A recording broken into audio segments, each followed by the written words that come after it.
How is it going? Hey, village chief! Village chief!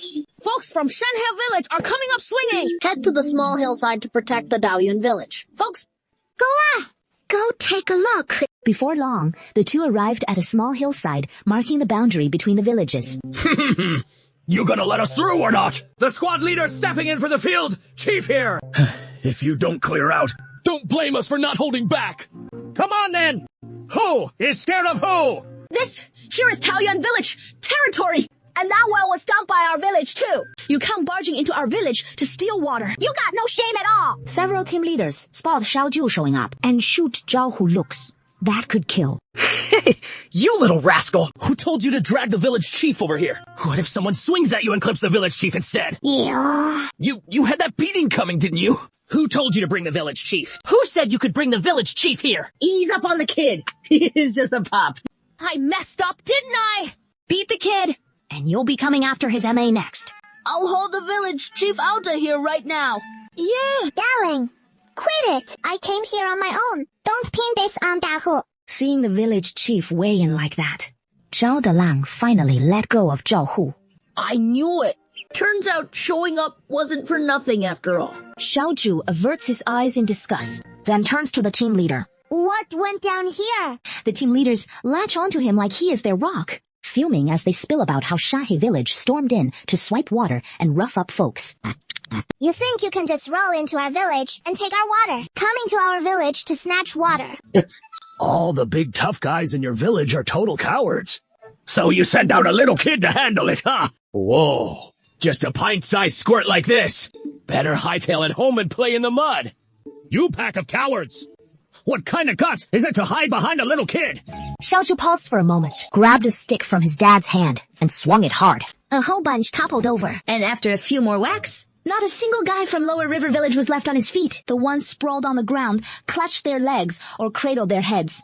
Wails echoing everywhere. Satisfied, Xiaoju called out, and the crowd headed back, watching their pint-sized village chief shoulder, a stick taller than himself, who'd just flattened over a dozen burly thugs from Lower River Village, their jaws practically scraping the dirt. Along the way, folks were deep in their own thoughts, the old clan leader musing to himself. Old rascal, son. You weren't wrong after all. Kid's got real guts for his age. Zhao Hu's dad was thinking. Damn. Would you look at that? Turns out my stick's got some real wallop. Gonna head home and set it up on the altar. Zhao Hu thought to himself. Good thing Dad's stick wasn't swung at the rest of us villagers. Fitting for a little immortal. One kid wiping out a whole village. And just like that. Hey, you know, our village chief is something else. Hey, the village chief knows martial arts. He is a real martial arts master. One swing of his staff sends a whole crowd flying. Let me tell you, you should have said, our village chief's got this God-given super strength. And as the stories spread, they just get wilder.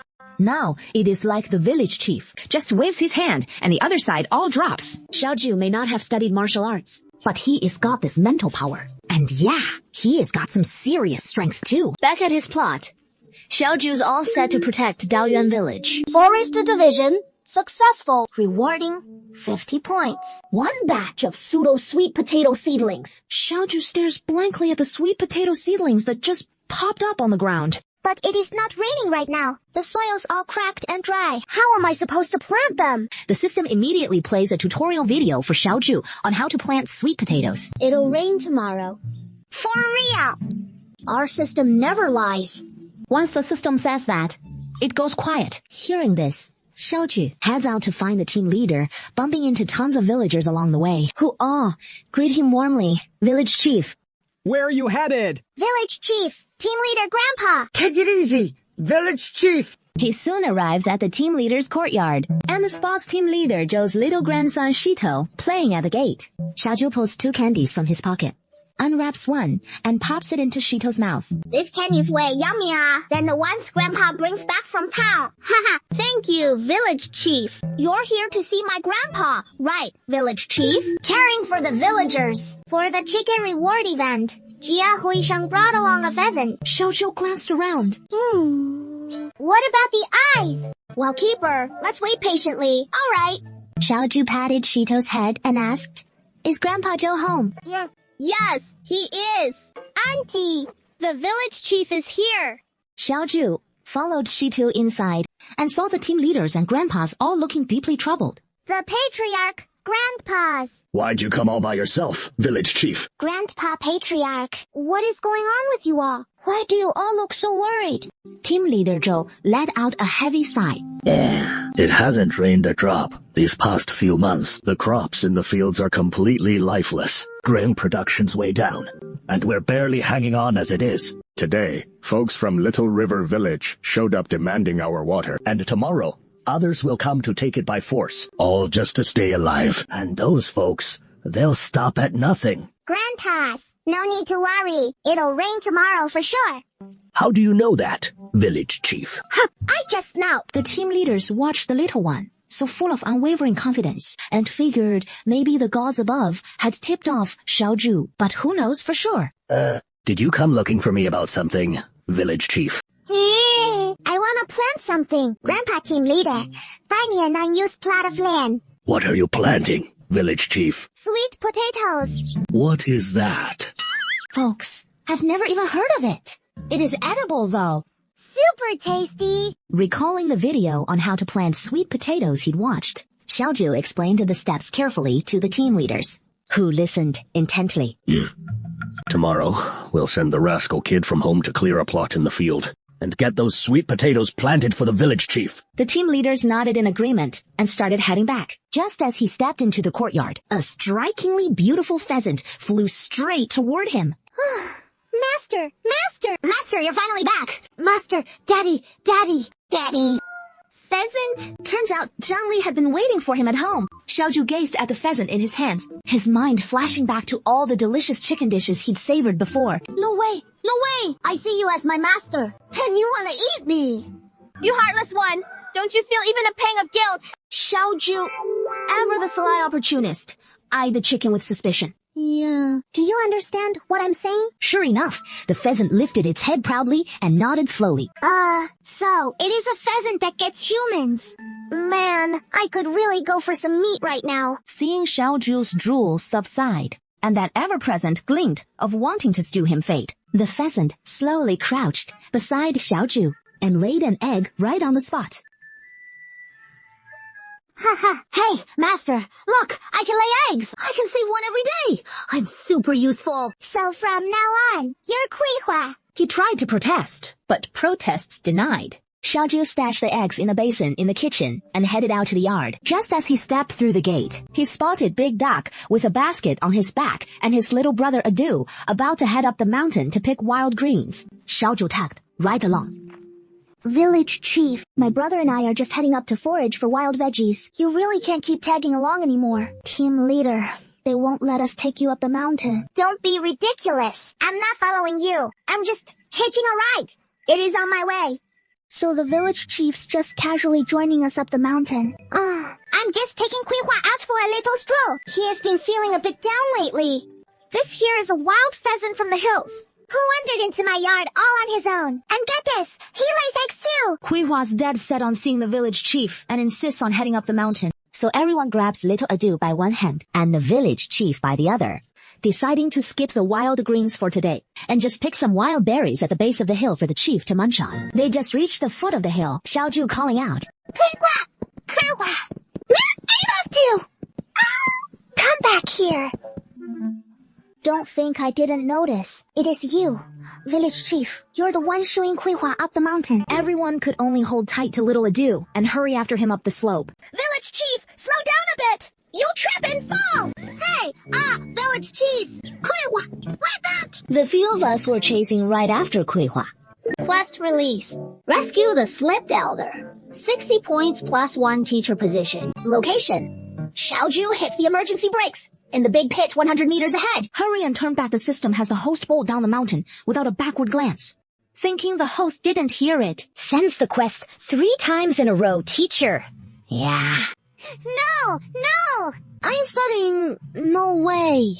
The system figures maybe the pitch just now was off. So, it re-releases the quest. Save the slipped elder.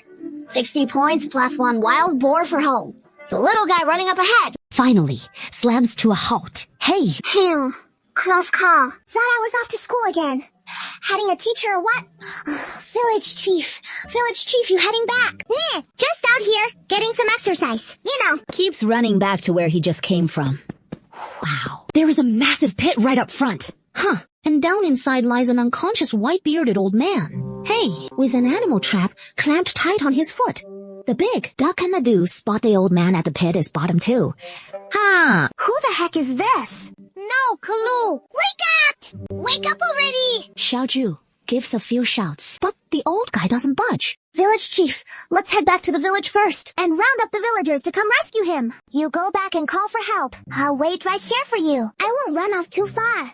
What if that blind bear shows up? I can take him out with one punch. Yeah, now hurry and call the villagers to come rescue us. Everyone thought it over for a sec. Just like what Zhou and the others were saying the other day, the village chief can take down a dozen guys from Shahe village all by himself. So yeah, he ought to be able to look after himself just fine. He bolted back to the village to round up the folks. Where is it gonna pop up this time? Could it be lurking in the yard, waiting for me again? If Sister Shu spots it, she'll freak out and drop dead. Right at that moment, a big ruckus kicked up in the distance when a massive wild boar barreled straight toward Xiaoju and Adu. Zhu Gao so terrified, tears just poured down his cheeks. Sun Palsy hadn't even yelled out yet when boom the village chief cocked back his little fist and smashed it right in. The boar keeled over stiff as a board, flat on its face. Village chief, you're so awesome! Village chief, you're the greatest! Village chief, I'm gonna grow up strong just like you! That non-stop stream of over-the-top praise had Xiaoju beaming with delight. He fished out a candy and unwrapped it, then popped it straight into Adao's mouth. When I grow up, Du's definitely gonna marry the village chief. It wasn't long before a pack of villagers came charging up the mountain in a frenzy. After all, they'd seen with their own eyes last time how the village chief went toe-to-toe with those Xiahai village toughs right at the entrance. So nobody was all that floored anymore. The old grandpa is still stuck down in that pit. Oh yeah, that is when it finally clicked for everyone why they'd hustled up here in the first place. A handful of villagers pitched in to haul the old man out of the pit, hoisted him up, and started trekking back to the village, while the burly young bucks slung that wild boar over their shoulders and brought up the rear. Village chief. So, what are you gonna do with this wild boar? Team leader Zhou thinks a big boar like this should be sold in town, and the village chief can save up the money. Yeah. No selling! Tonight, we're all having wild boar meat! Meat!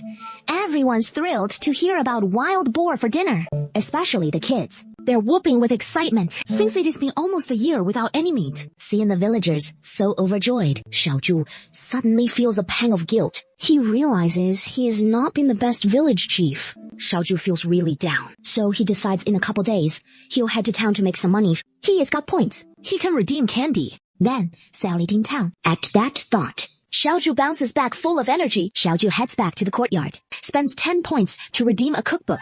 Then 5 more points for various seasonings, stuff from the system redemption. Comes packaged just like from this dynasty. I got a total of 115 points. Used up 16 points. 99 left.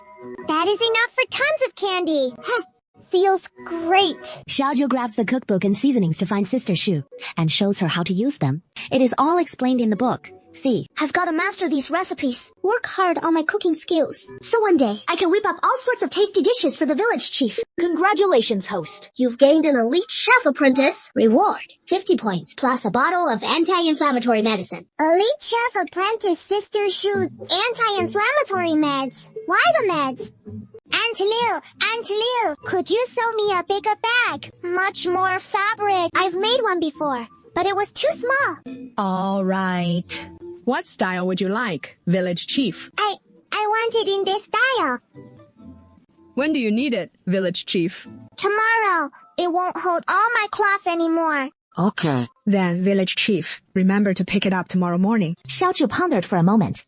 When you ask someone to do a job, you usually pay them, but he seemed to have no money on him.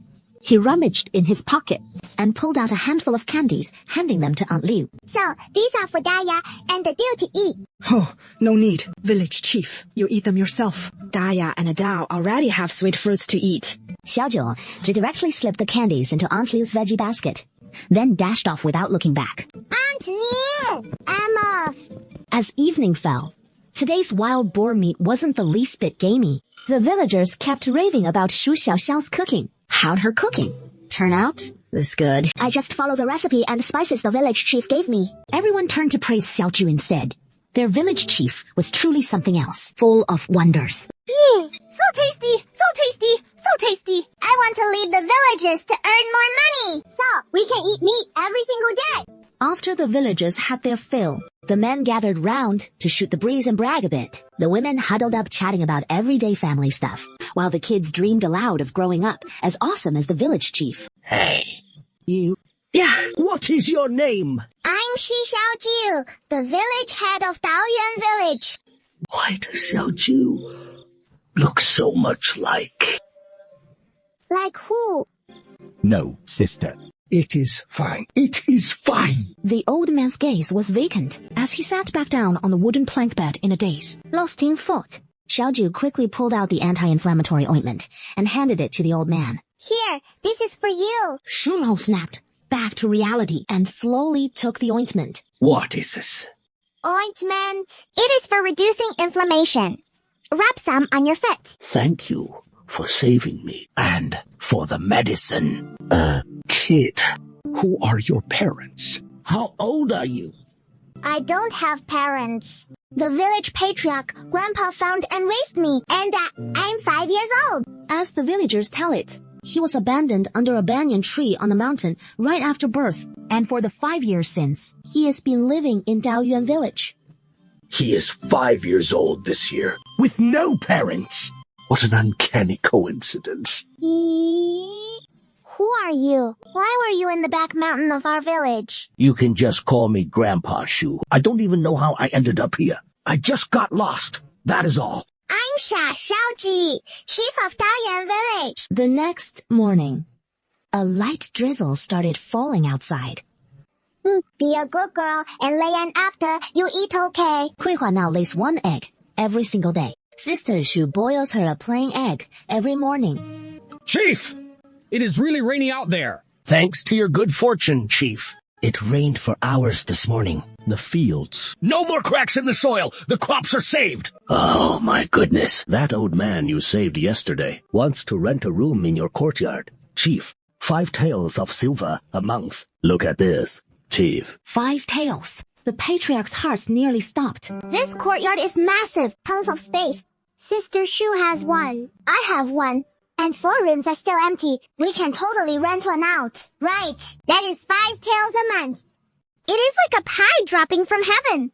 Absolutely. Absolutely. Over by the back. There are 3 guest rooms. Let's see which one Grandpa Shu wants. Soon enough, Grandpa Shu showed up. No idea what he talked about with the group leaders last night. But today his eyes on Xiaoju were extra gentle. It gave Xiaoju goosebumps all over.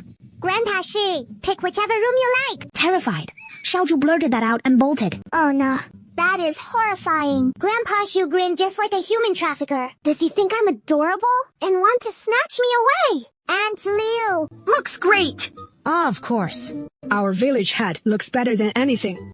Like he is cradling a fluffy little critter. Aunt Liu, have you thought about whipping up a few more and selling them in town? The town kids would sure love these little cloth bags too. Really? Those town tailors are bound to be way better than me. So why would town kids go for something I made? Village head, stop teasing me. I'm serious. Don't believe me? Ask Big Duck and Adao. Little Nine dashed inside and called out Big Duck and Dadu as Adao eyed the little red panda backpack on the village head. Village head! Village head! That little red panda of yours, it is the candy cat from yesterday, right? Yeah. This one's from Aunt Lee made, using the red panda from the candy wrapper. Mom. Oh, Mom. I want one too. Mom, can you make me a tiger one? Mom can only sew a tiger by following the pattern. I can't make it from scratch. Little Nine thought for a moment and quickly traded for all sorts of patterned snacks, then pulled the tiger pattern from his pouch and handed it to Aunt Liu. This work. Second mom. I want this one. Okay. Mom will sew you one later too. Mom, can you make this? I want a bunny little cloth bag. Of course. Tonight, Mom will make one for each of you.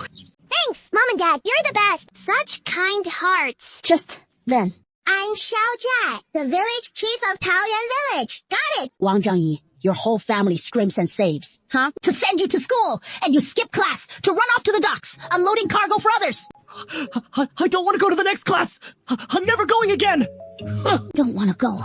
Fine. Your old lady's gonna beat you to death today. Until you agree to go. Shen Winken snatched the broom from nearby and charged fiercely at her son. Task issued. Find out why Wang Zhangyi isn't going to school. Reward. 50 points plus 1 lottery draw. What'll this draw get me? Who knows? It depends on the host's luck. The prizes are all random. Isn't it obvious? He just hates school. That is all. He must hate studying. So that is why he is skipping school. Please, host, investigate the real reason seriously. Don't jump to conclusions. The system logged off coldly after that. Xiao Jie turned to Daya and Adu nearby and said, "Hey, Let's head to town tomorrow. Yeah. Yes. Let's go, village chief. Count me in, village chief.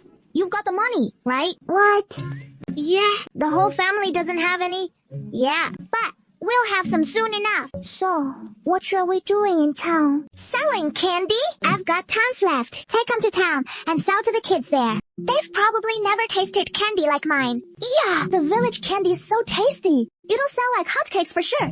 Village chief, whatever you need done, leave it to me. I'll handle it perfectly. These two, taking advantage of his distraction, were actually vying for his top lackey spot." Do you know anyone who knows the way to town? Oh, our Liu Dazhu knows. He used to go gambling and head to town every single day. Then, let's go find the Liu Dazhu. Have him take us to town tomorrow. A few folks arrived at Liu Dazhu's place. Grandma Liu, is Brother Liu home? He is sleeping inside. Xiaoju and the others followed Grandma Liu into the house and saw Liu Dazhu sprawled out on the wooden bench, snoring like thunder as Grandma Liu shook him awake in a hurry. Hey, the village head's here for you. Quit sleeping. Xiaoju dared Liu Dazhu. Dazhu, you still hitting the gambling spots these days. Village head. I've quit gambling for good, I swear. That is good. Cause if you slip up again, I'll have the clan elder boot you right out of the village. Village head. I really have quit gambling. If you don't believe me, just ask my mom, village head. He really hasn't set foot in a gambling den lately. Just sleeps at home all day long. If he tries sneaking off again, I'll tell the village head to kick him out of the village. Xiaoju looked at Liu Dazhu. He doesn't exactly look like a man itching to gamble again. And that put Xiaoju's mind at ease. Tomorrow, we're heading to town, so you lead the way for us. No, that won't fly, village head. If I lead you folks out of the village, the others will think I'm hauling you off to some gambling joint, and they sure as heck won't stand for it. Bro, what is the harm in that? I'll just have my dad tag along too. Liu bro, you know this rod, like the back of your hand. Yeah, you can guide us then. I am Shi Xiaoju, the village chief of Taoyuan Village. The next day, Zhao Hao, his dad, Zhao Dalang, and the others had already hitched up the ox cart bright and early and were waiting right at the gate of the village chief's courtyard. And there is one person nobody saw coming, Wang Zhangyi. Yeah, once we're back from town, I want my Ajiang to make one for me too. I'm gonna make it a lion. 100 times fiercer than that, tiger of yours. Well, yours won't look half as cool as my tiger. My tiger's unbeatable.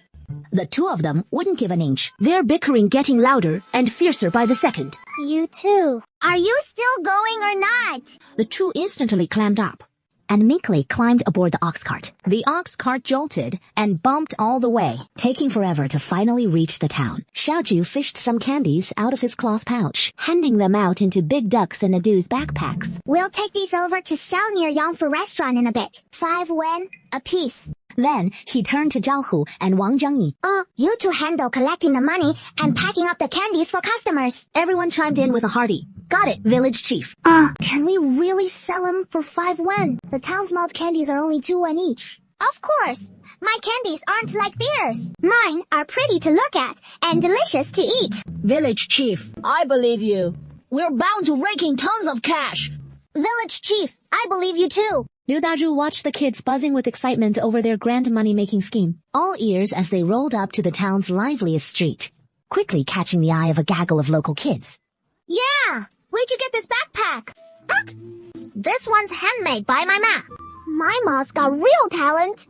Right after, she pulled out from her own backpack some candy wrapped in tiger paper, matching her backpack's design. See, my backpack's got the same tiger as on this candy wrapper. Pretty cool, right? Yeah. Let me tell you, this candy's super tasty. You've never had anything like it.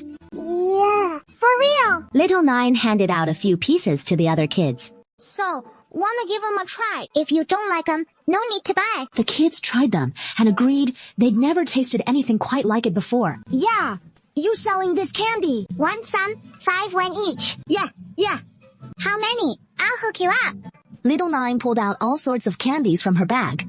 Yeah, I've got kitty ones, puppy ones, tigers, lions, little birds, bunnies, monkeys. Which one's your fave? Wow! So many little animals. They're all so adorable. I'll take all the ones in your backpack. And hey, can I have that little tiger one too? Just go home and have your ma make you another. Village head, I want to sell this one. Then get my ma to whip up a new one for me. So, how much for one of these backpacks? Our backpacks go for 200 wen. Hanguo, I only have 200. You want them all? Yeah, all of them. There are so many folks back home. I want some too. Got any more? I want 10, no 20. I'll take 5. Give me 5. I want 30 bags. I want that panda backpack. I call dibs on the bunny one too. Du and Daya quickly pull the candy from their backpacks and hand it to Wang Zhengyi. He hands out the candy. The kids ask for right away and collects the money. Xiaoju starts calculating wages for the group. He gives each one 100 wen. The 600 wen goes to Aunt Liu for making the backpacks, leaving him with 1700 wen. But they all refuse to take the pay. If you don't take it this time, you're not coming next time. Under the little village chief's playful authority, they finally snatch it up in a hurry. Wang Zhengyi, which schoolhouse did you study at before? I know. Village Chief, I'll take you there. Village Chief, you wanna go study at the schoolhouse? Yeah, no. I ain't never been to a schoolhouse before. Just wanna see what one looks like. I'd like to go too. My dad says, go to the schoolhouse, study hard, and you can earn scholarly honors, become an official. No need to be a mud-legged farmer your whole life. My dad says, we don't have enough money to afford it. I ain't studying anyway. I'm gonna practice martial arts. Gonna be the greatest hero under heaven. No way. The class monitor's the toughest. Yeah. Then I'll be the second greatest hero under heaven. I'm not going. What is so bad about the countryside? Did we eat your family's rice? What is it to you? Just as the others were about to ask Wang Zhengyi why he didn't want to go. Look. Isn't that the country bumpkin? Why aren't you unloading cargo at the docks? Coming to the streets to sell candy. Born a mud-legged peasant, reeking of mud all over, showing up in this land of scholars to study in the same academy as us. What bad luck. And having to look at that penniless wretch. It simply sullies the academy's dignity. Their faces full of scorn and contempt. Xiaoju and the others flushed with anger. Yeah. Do all you scholars talk like this? Xiaoju asked Wang Zhengyi in confusion. At that moment, Wang Zhengyi just wanted to hurry back to the village. Oh, so you're the mud-legged one's siblings, huh? No wonder you all look so shabby and poor. First time in town, eh? A bunch of country bumpkins who've never seen the world. The group burst into exaggerated laughter. Hey, what is so bad about the countryside? Did we eat your family's rice? What is it to you? Didn't your fathers teach you to respect the elderly and care for the young? Seriously. Just because you're so well-read. If you've got the guts, go take the imperial exams and become a zhuangyuan. Ha! Do you know who I am? Wang Zhengyi, you still want to come back to the academy. I'm not coming back to the academy. I thought studying here would enlighten the mind. But seeing the likes of you, I can forgo this kind of learning. Better to be a simple peasant. At least, it is honest. Very well. Let's go. Wang Zhengyi, are all the students in your school like this? Pretty much. Those inside have talent, but no morals. Guys like me, just dirt poor peasants, wear their punching bags at school. I don't want to end up like them. So I don't want to go back. A few folks fell silent, especially Adu. It is getting late. They decided to head back to the village first and wait on the ox cart. Have I completed the task? Congratulations! House task completed. Reward 50 points and 1 lottery draw. Qipan, I want to open a school right here in the village. But we still need to look after our So, let's keep them studying saving our own village. That way, they won't get bullied by outsiders. Congratulations, host. You're one step closer to being a proper village chief. Shall we draw the lottery now, host? After a few seconds of spinning, the lottery comes to a stop, and the prize is interpret a complete case. Villager chief, can you teach me martial arts? You wouldn't be able to learn my martial arts anyway. Well then, what about me, village chief? So how can I learn martial arts? How about I find you a martial arts master down the line? Suddenly, a fierce clash of combat echoes from the woods ahead. Several black-robed figures are ganging up on a swordsman, a masked man. In mere moments, the black-robed assailants fall silent, defeated. What are the odds of tying this guy up and making him our martial arts teacher? Hey, Joe Monkey, don't you know some basic martial arts? What do you think about him becoming your master? Village chief, what if they don't agree? Everyone just looked off into the distance. Your master looks like he is dead. Zhao Wu quickly whipped his head around and spotted the masked man, collapsed on the ground. He leaped off the ox cart right away, dashing toward the woods at full speed. Master! Master! Master! You okay? Xiao Ju and the others rushed over, staring at the masked man with his lips turned black and purple. Is he poisoned? This has to be poisoning. Look at how black his lips are. Xiao Ju pulled out the reward he just won from the lottery draw. Without a second thought, he popped the antidote pill straight into the masked man's mouth. System, can this antidote pill cure his poison? Yes! Xiao Ju instructed Zhao Dalang and Liu Dazhu to hoist the man onto the ox cart. And just like that, they brought the mysterious masked man of unknown origins back to the village. Acquired. 1 martial arts master. Reward, 200 points plus 1 lottery draw. Lottery draw complete. Acquired. 1 Qinggong manual. Does the Starlight manual work just like before? Letting me zip around in the air like that masked man. Xiao Ju grabbed the manual and flipped it open right away, complete with illustrations and text. To his surprise, Xiao Ju could actually understand it. He headed to a wide-open spot behind the yard with the book in hand and started practicing right away. Chanting, along! What are you up to? Thinking about frogs. From now on, when I fight, I want to zip around just like they did. And just like that, 1 frog jump turned into a trio of frog jumps.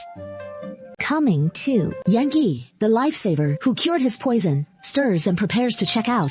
The 3 kids goofing around with frog jumps in the backyard. Shifu! How is my training with Jin Gonglian going? Shifu. Who? Calling me? When did I even take on an apprentice? And wait.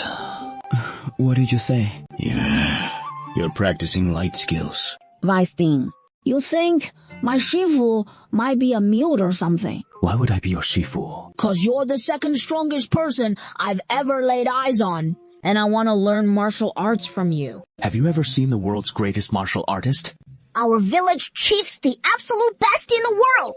Where is your village chief at? Mind taking me to pay respects to the old master? Zhao Hu and Ah do point to Xiao Ju, who is still hopping away at her frog, jumps nearby. That is our village chief. Your village chief's just a little girl. Yep, I am the village head of Taoyuan village.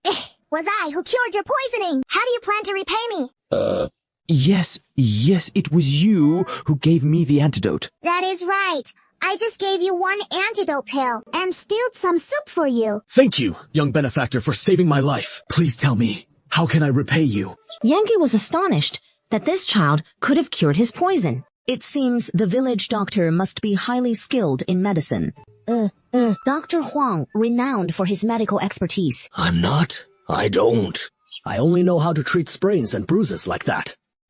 Why don't you stay in the village as a martial arts instructor? Teach the village kids to practice martial arts, and after a year, you can leave. Okay, I'll stay in the village and teach them martial arts. Xiao Ju arranged for Yang Gui to live in the empty room next to Old Shoes. Zhao Hu and Adol Du eagerly went to help the new martial arts instructor tidy up his room. Do you know martial arts? Xiao Ju shook his head. Yeah, I don't know any martial arts. Yang Gui thought to himself, it must be Zhao Hu who so admires his young village head that he claims the village head's martial arts are unrivaled in the world. Yeah. After all, these kids show no sign of internal energy, nor any martial arts foundation. From the way they were practicing Qigong just now. They clearly haven't had any formal training. Hello, Grandpa Shi. To repay you for saving my life yesterday, I've decided to stay right here with you and teach you to read. What do you say? Not much. A woman calling the shots. Huh. You don't want to learn to read. Of course not. But reading broadens your horizons. Helps you grasp all sorts of principles. Aren't you the village head of Daoyuan village? If you don't read, how are you going to be a good village head down the line?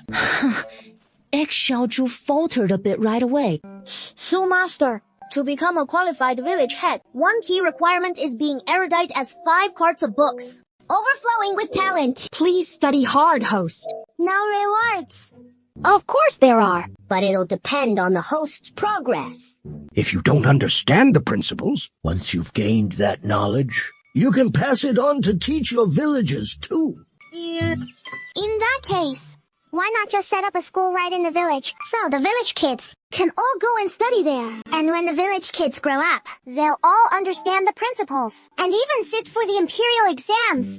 I want to open a school in the village. Would you come teach the kids in our village? Yeah, old Shu was speechless for a moment. I've made up my mind. In the morning, you'll teach the village kids how to read and write. And in the afternoon, the masked uncle can teach them martial arts. That way, my villagers will be skilled in both scholarship and combat. The more Xiaozhu thought about it, the more excited he got. So, he jumped right into action, ditching Elder Shu and rushing off to chat with the clan elders about building the school. I just wanted to teach Xiaozhu to read, just you by yourself. Is Xiaozhu so precious in our family that he is overvalued? So why do I suddenly have to teach all the kids in the village? The clan elders heard that Elder Shu and the masked man are coming to teach in the village, and they're 1,000,000% on board. They can't wait to enshrine the 2 teachers like deities right away. Shipo, is there any quick way to make a ton of money all at once? Read more books, for in books lies the golden house. So, is there any task that rewards silver directly upon completion? No. Please stay grounded, host. Xiaozhu suddenly remembered what the clan elders had said earlier about selling wild boar meat. That is right. We can head into the mountains and snag a couple of wild boars. That should be enough to build the school. He wasted no time and geared up to head into the mountains. The kids playing in the village spotted the village chief right away, and they came scampering over, eagerly trailing behind him. Village chief, are we heading into the mountains? Oh! Are we going to catch wild boars? The village chief can drop a wild boar with 1 punch. Don't run off later. And no shouting either. Otherwise, I'll toss it into the mountains to feed the wolves. Yeah. The kids immediately clapped their hands over their mouths. Xiaozhu ignored the little brats and charged straight at her target. Whoa! Village chief, train hard! Unbeatable under heaven! In no time, Xiaozhu soon spotted the wild boar wandering in the forest. 1 punch, and the boar crashed down with a thud. Xiaozhi kicked out with her foot, sending the boar flying. Then she hoisted the massive pig head onto her skinny little shoulders. Village chief, do you want help? Xiaozhu shot a disdainful look at the scrawny little weaklings, the boys. I don't need any help. Then she shouldered the boar and headed down the mountain. The kids trailing behind felt utterly ashamed, vowing to train hard in martial arts and build their strength. Auntie. What is this whopper? Oh my gosh, will you look at that? Village chief! You're so tiny, how can you lug around something this heavy? Oh dear, village chief. Put it down. We'll take it from here. Village chief, let us handle it, or you won't grow any taller. We don't want you stunting your growth. Without a word, Xiaozhu dumped the boar on the ground for the villagers to carry. Oh, there, village chief.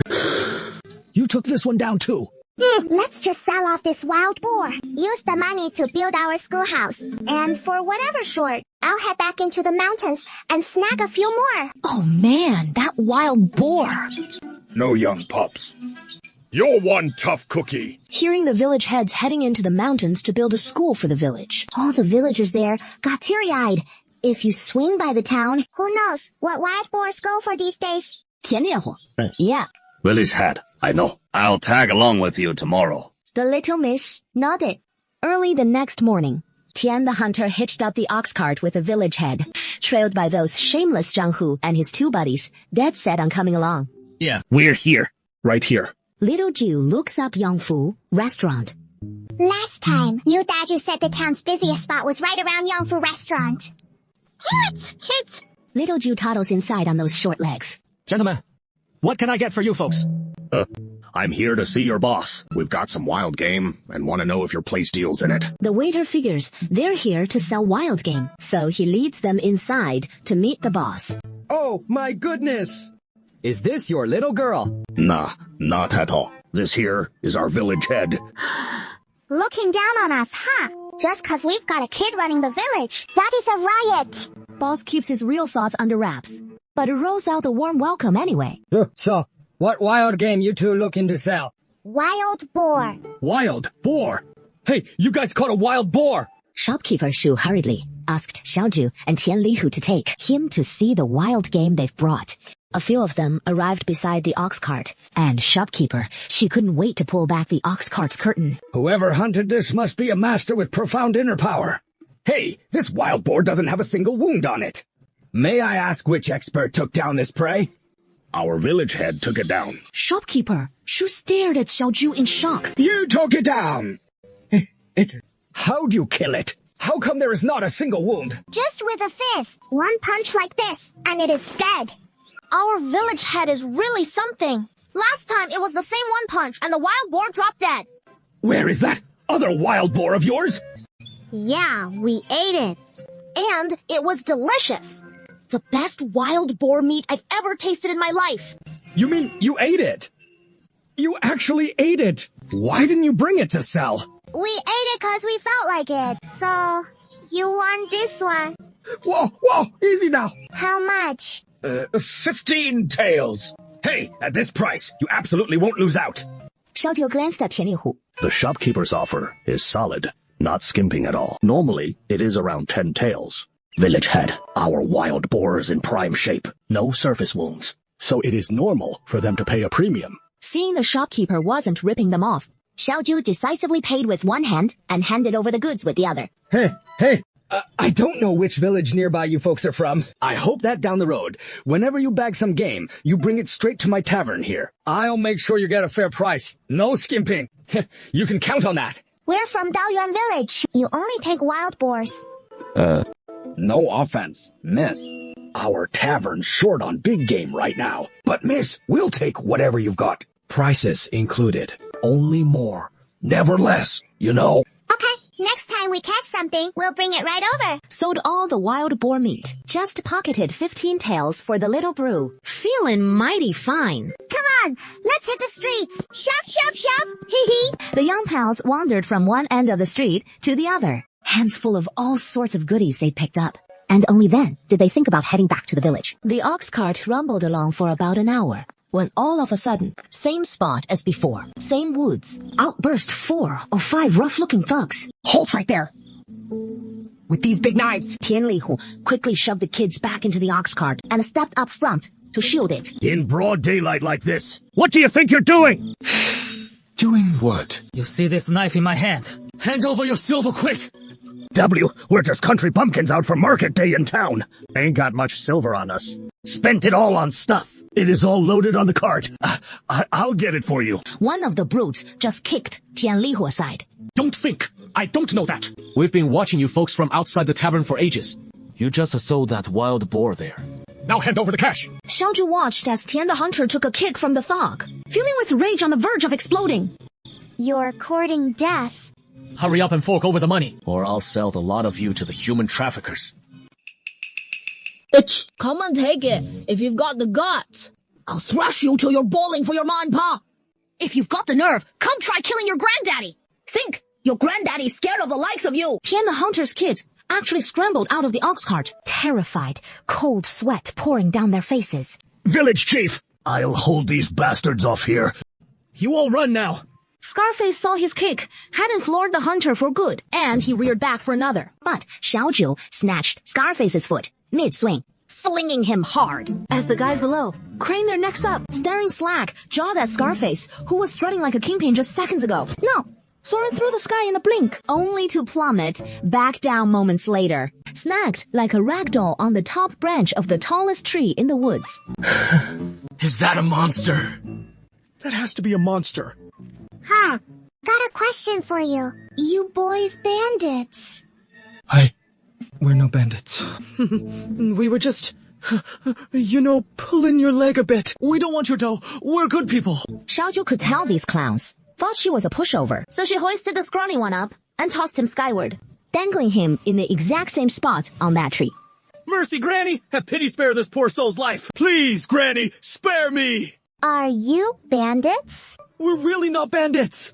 We usually just collect protection money on the streets. This time we spotted you selling wild boar meat right on the street and splurging on all sorts of goodies. So we figured you must be loaded. That is when we got ideas. We really weren't bandits before this. Then hand over the cash. You've been collecting protection money, so you oughta have plenty to fork over. Otherwise, I'll have our village chief hurl you up to the heavens, and you won't come down for days. You've got potential, worthy of being one of my villagers. Zhao Hu catches the village chief's approving glance at a doubt. Hand over the money, quick, or we'll chop off your hands and feet. Hand it over, otherwise this knife in my hand's gonna taste blood. Fake bandits running into real ones. No way! Just... They immediately pull out their silver from their pockets. That is all we've got! We're just underlings. Where would we have that much silver? The big hall's all with the boss. We barely have anything on us. This is everything we've got. Yeah. What about the cash you usually collect? It is all with the boss. We just get a little kickback each time. Where is your boss? They point to the tallest tree. He got separated. Up in the tree. Can't do Qinggong. Just knows how to toss people around. Oh no! Village chief, can our new martial arts teacher really leap that high? Yeah. Xiaoji said. Xiaoju asked the honest hunter. Yeah. Got any rope? Tie 'em all up. And back to the village to build houses. Yeah. On the ox cart, where should I take him? Tianlihu just drove the ox cart into the village. Tianlihu, where is the village chief? Here he is. Calling everyone over. I thought so. It is not the old man who took his own life. He doesn't give a damn about whether I live or die. Hey, village chief. What is with these folks tied up in the back? Yeah. Why are they all trussed up like that? And how come they've got knives on them? Village chief, You okay? Not hurt. Here. Ask the village chief's sidekick, little brother. Du jumped right in with his vivid, colorful storytelling. The village chief and everyone gasped in amazement over and over. lock these guys up in the ancestral hall. The villagers sprang into action right away. Back in the courtyard, Xiaoju noticed the tense vibe between Grandpa Shu and the masked man. Hey, Xiaoju, come here. Listen, let me tell you. This guy's no good. Chase him out quick. Hurry. Yangui drew his sword an inch. What is going on with you two? If you dare sneak another peek under my mask, Next time, don't blame me for chopping off your hands. Hey, we didn't even lift it this time. Wearing a mask in broad daylight. You can tell at a glance. He is up to no good. I'll hack you down right now! Seeing things about to go south, Xiaoju stepped in quick to stop them both. You're okay, so I bother lifting his mask. Besides, this is my village, so don't just casually draw your sword around here anymore. What if you freak out the villagers? Yangui stands off to the side, stone-faced, not sure if he's even listening. And, if you two start bickering again, both of you get out of my courtyard. Xiaoju huffs her piece and storms back to her room. You'd better keep yourself hidden, strutting around every day with that busted sword and a mask on. Like you're scared the folks hunting. You won't figure out you're here. Hey, what? You want to drag the whole village down with you. how does he know who I am? Who the heck is that old man? Xiaoju steps out of her room and spots the masked man staring blankly at the gate in the courtyard. Can you help me out with something? Oh, sure. You don't even ask what it is about. No need to explain. I get it. Then head up that tree and fetch those two guys down for me. Wait, fetch two people?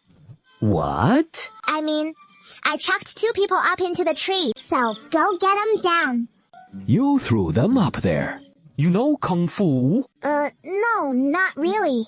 He has just got crazy strength, insane speed, and that spirit energy, but he truly doesn't know any martial arts. Xiaozhu sees he is still not budging. Come on, let's go. It was getting dark outside. So, let's head back a bit earlier. Where was it? Right where it was last time. Before he could finish, Yangui grabbed Xiaozhu by the collar and hurled him out the door, with Xiaozhu's legs flailing wildly in the air. You want everyone to ditch you? But if the village chief seen dangling by the neck, kicking in the air like that, right in front of all the villagers, that mature, steady image of his, the whole serious and imposing village chief vibe, won't it all come crashing down? Where'd you get that? Mature and steady, serious and imposing. The next morning at dawn, Starting today, we're building a school in the village. So from now on, all the kids here, boys and girls alike, will get to study. And to train in martial arts too. Now every kid in the village will have books to read. So my Zhengyi won't have to trek to town anymore. That is right. The village chief said so himself. No matter boy or girl, everyone reads. My little Hughesy can become a real scholar too. It is our village kids. From now on, they'll master both books and blades. Accomplished in letters and arms. Grandpa Patriarch, I've got this for ya. Over 600 taels more. Let us make that school nice and big. And we need a martial arts field too. 600 taels. Village chief, where'd all this silver come from? This here is... You see those fellas at the ancestral hall? They tried to swipe my silver, but they couldn't take me down. So I turned the tables and took theirs. Robbing the robbers! So won't they come back, looking for payback on you, village chief? You think they dare show their faces again? One shows up. We rob one blind. Next time, who knows, could be thousands of taels. Team leader Joe, he is just pulling your leg. But Xiaozhu took it to heart. Yeah, this is a great plan. Hope more folks show up to shed some pounds. Getting rich is right around the corner. Yay! This school won't cost that much. At most, 200 taels. Besides, how can we let you foot the bill for the school all by yourself? Right. I'll cover the cost of building the school, but I've got some conditions. I want to be the principal of the school. Everything in the school has to go by me. Down the line, all the village kids who graduate will work for me. The team leaders don't get what a principal is, but they know without this school, the villagers will still heed the village chief. Those few tied up in chains, we'll put them to work building the school later. If they don't behave, come get me, and I'll send them flying to the heavens again. Yeah, village chief, you can count on us. I'll handle this nice and proper. Yeah, village chief, same here. I'll make sure they toe the line. We'll make sure they truly repent. Seeing their confidence, the young lady decides to let it slide. So the school gets underway. Just like that, amid everyone's eager anticipation, it kicks off. While on the other side, the three captives arrive at the school site. You got any idea why we've got you tied up here? Let me tell ya, our village chief is one tough son of a gun. He can smash your skull to pulp with one punch. When our chief gets mad, he loves tossing folks around for fun. If you don't play nice, the chief will chuck you skyward every damn day. I'm Xiaoji, the village head of Taoyuan Village. Why aren't they saying a word? Are they scheming how to get back at us? Let's go. Let's find the village head. These fellas aren't cooperating. We gotta let them feel our village head's wrath. What kind of words do you want to hear from me? Come on, out with it. Stop with the non-stop scaring! My heart can't take much more of this. You young heroes, what do you want us to do? Come on, spit it out. We never said we wouldn't pitch in. Didn't we just tell you to help build a schoolhouse in the village? We'll get right on building that school. But when are you gonna cut us loose? We've got elders and younguns waiting at home. That all depends on how you act. If you do a bang-up job, the village head will send you on your way. But if you half-ass it, the village head will send you straight to the heavens. We'll do it. We'll do it real good. Back in the courtyard, little Xiaozhu pulled out her lightness skill manual, all set to keep practicing her lightness skills. That is not how you train it. Xiaozhu flipped through her manual once more. See, it totally is like this. No doubt about it. Mind letting me have a quick look at that book? Xiaozhu handed it over. The very book Liang Gui had been thumbing through. You didn't glance at a single word up front. See. It is scribbled all tight and crammed. I got all woozy just trying to read it. So I skipped straight to the pictures. Yang Gui mulled it over. Since I've promised this little miss to stick around the village and train the kids in martial arts for a year, we'll kick off with the basics. All right. Since we're diving into lightness skills, gather at the foot of the back hill tomorrow. And I'll guide you through the fundamentals first. Thanks, Master. Just call me Yang Gui. No need for all that master stuff. Okay, Master Yan. I am Xiao Xiaoji, the village chief of Daoyan village. What do you mean by that? Why not call me father and son? I'm way better than him. I'm Shifu Zihai. Here. Shu Lao was pleased. And shot Yang Gui a glare. With the school hall and tutor all set, Xiao Zhu figured it was time for a celebration, so he dashed back to his room, redeemed some luocifen from the system mall, along with some coke, and handed it all over to Sister Shu. What is this tasty treat now? Hey, luocifen. Lucifer? Never heard of it. It is delicious. Over the few days Shu Lao had been staying here, he'd noticed how unusual this little girl was. Of course it is delicious. Seeing drool practically dripping from Xiao Zhu's mouth, Shu Lao knew this stuff had to be amazing. As soon as the lucifen hit the table, Xiao Zhu couldn't wait and scooped herself a huge bowl, blowing on it while slurping up the noodles with noisy gusto. Shu Xiaoxiao and Yan Gui helped themselves to bowls too, mimicking Xiao Zhu's slurping style. Hey, wait, how does it taste? Flavor. Not great. Not tasty at all. Nope. Yeah, it is really tough to eat. Stinks to high heaven. Yan Gui said nothing, just polished off his bowl in no time and hurried to grab seconds. Too busy to even acknowledge Shu Lao. Seeing everyone squirming with excitement, Shu Lao quickly scooped himself a big bowl too and followed their lead, taking a big slurp of noodles. It is so delicious. These little rascals actually tricked me. I am the village chief of Taoyan village, Shi Xiaozhu. Who is there eating so much? Xiao Zhu pointed at Yan Gui. All right, that is the third bowl already. Those starting out in martial arts tend to have a hearty appetite. Their portions. You four-faced giant. I'll take you on. Hey! Elder Shu grabbed his bowl, ready to hurl it over. Yan Gui drew his sword, thrusting the tip at Elder Shu him. Yes. Elder Shu set the bowl down. A gentleman speaks his mind, but doesn't resort to fists. Between you and me, I won't stoop to brawling with a brute like you. He turned to Xiao Zhu. Next time. Make him foot the meal bill. He eats like a horse. These words left Yang Gui feeling a bit sheepish. Xiao Zhu fished out those 5 taels of silver from his pocket and handed them back to Yang Gui. From now on, the village will cover your study hall rent and meal costs. The village has got you covered. No need for your coin. No, wait. Brother, I scraped this together with great difficulty, and now you're saying you won't take the rent. Xiao Zhu tuned out the 2 usual squabblers. Satisfied and full, he set off for the schoolhouse to check on things, and along the way, brief the village kids to gather at the mountain's base tomorrow and kick off their martial arts training. Kui Hua spotted Xiao Zhu stepping out and scurried after him. Shall we train in martial arts together? Tomorrow. Yeah, do you even hear what you're saying? Xiao Zhu began working his persuasion on Kui Hua. See what I mean? Right now, you're just a chicken that is kinda good looking. The only ones you impress are the roosters back in the village. But if you master lateness skill, that changes everything. You could soar higher than any chicken out there. Fly wherever you damn well, please. By then, across the whole Under the Lamp kingdom you'd be the badassest chicken around. Kui Hua's cross eyes lit right up. I'm gonna learn it. Gotta learn it right now. Pronto. Seeing Kui Hua on board, little Nine the self-proclaimed world's badassest chicken. Quit painting those empty promises. After all, it was all just hot air anyway. He just wanted to experiment and see if a chicken that learned lightness skill might actually turn into a bird. Little Nine LED Kui Hua, the chicken still lost in her daydreams, to the foot of the back mountain. A village chief. I'm right here keeping an eye on Emma, making sure they don't slack off one bit.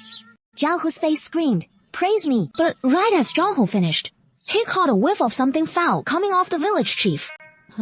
Did you, village chief, did you accidentally poop your pants? Zhao Hao racked his brain for a polite way to bring it up later. One that gently nudged the village chief without being rude. Yeah, village chief.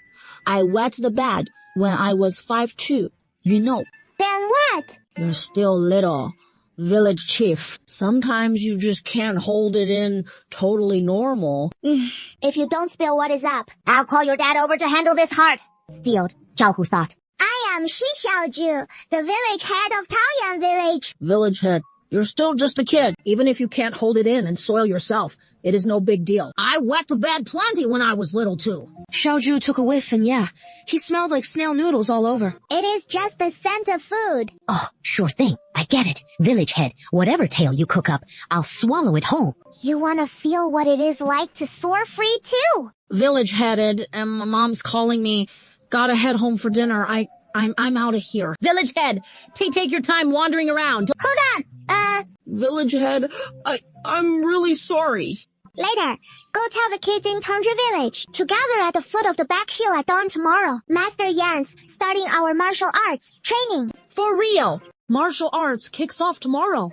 I'll round up the village kids right now. Zhang dashed off, buzzing with excitement to get the job done. As for Xiaoji, he figured it was time for a real heart-to-heart with those fake bandits about town goings-on. Lady, what is eating you? What were you folks doing back in town? We're just a bunch of town hooligans. Small-time punks. So, how'd you end up with knives? Snagged this blade off a dead body. Then what is the deal with that knife scar on your face? Just scratched it myself, that is all. You're still holding out on the truth. He wound on his face. It was done by his own family. Whoa! Xiaoju's ears perked up. This was some major dirt. He gestured for the scrawny guy to spill it quick. Our young master was the legitimate heir of a fine capital household. Back when the madam was alive, the master treated our young master and her with the utmost kindness. When the young master was only 6, the madam fell ill and passed away. Whoever would have imagined? I'm Xiaoji, village head of Taoyan Village. The madam's funeral had just ended, and the master immediately brought her over, grandly welcoming his own cousin through the gate, all under the noble pretext of marrying someone to care for the young master. Wasn't your master already tangled up with that cousin long before?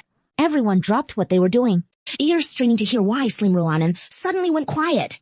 Come on, keep going. How'd you know? Of course. The madam had barely passed, and your master remarried on the spot. Doesn't that scream they were already at it? This old woman here was the first to call bullshit. Yeah, the master was messing with his cousin. Long before he ever met my madam, right after the wedding, he stashed her in a private villa outside the capital. What do you think happened to me? Once the madam was gone, the two stopped pretending altogether. They seized her entire dowry and threw her natal family straight into prison. The madam's loyal maid Queer overheard the truth, feared they'd harm the young master, and fled with him in the dead of night. But the master's men still caught them. In the end, to shield the young master, Queer was beaten to death by those thugs. They slashed the young master's face with a blade, and he carried me as we leapt off the cliff. We survived, hiding in an alley, then escaped to Zhikingshan. P-T-O-I, that filthy, adulterous pair, heartless wolves. A beast in human skin, that heartless bastard! Poisonous through and through and illiterate to boot. Worse than animals. Chances are your madam didn't die of illness at all. That must have been the work of that adulterous pair.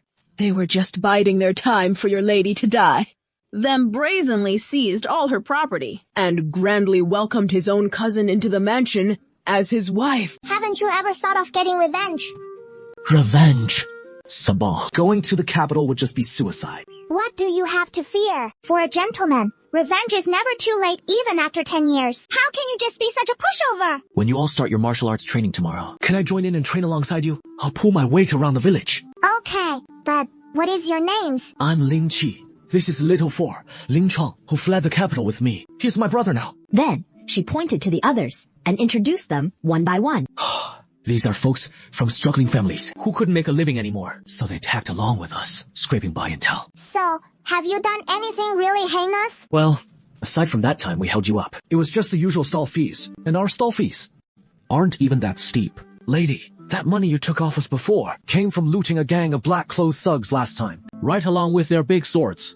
Starting tomorrow, you'll train in martial arts under Master Yan. In the meantime, help build the schoolhouse. Once the school's built up, I plan to form a guard squad to patrol the village and keep the school and the village safe. You in...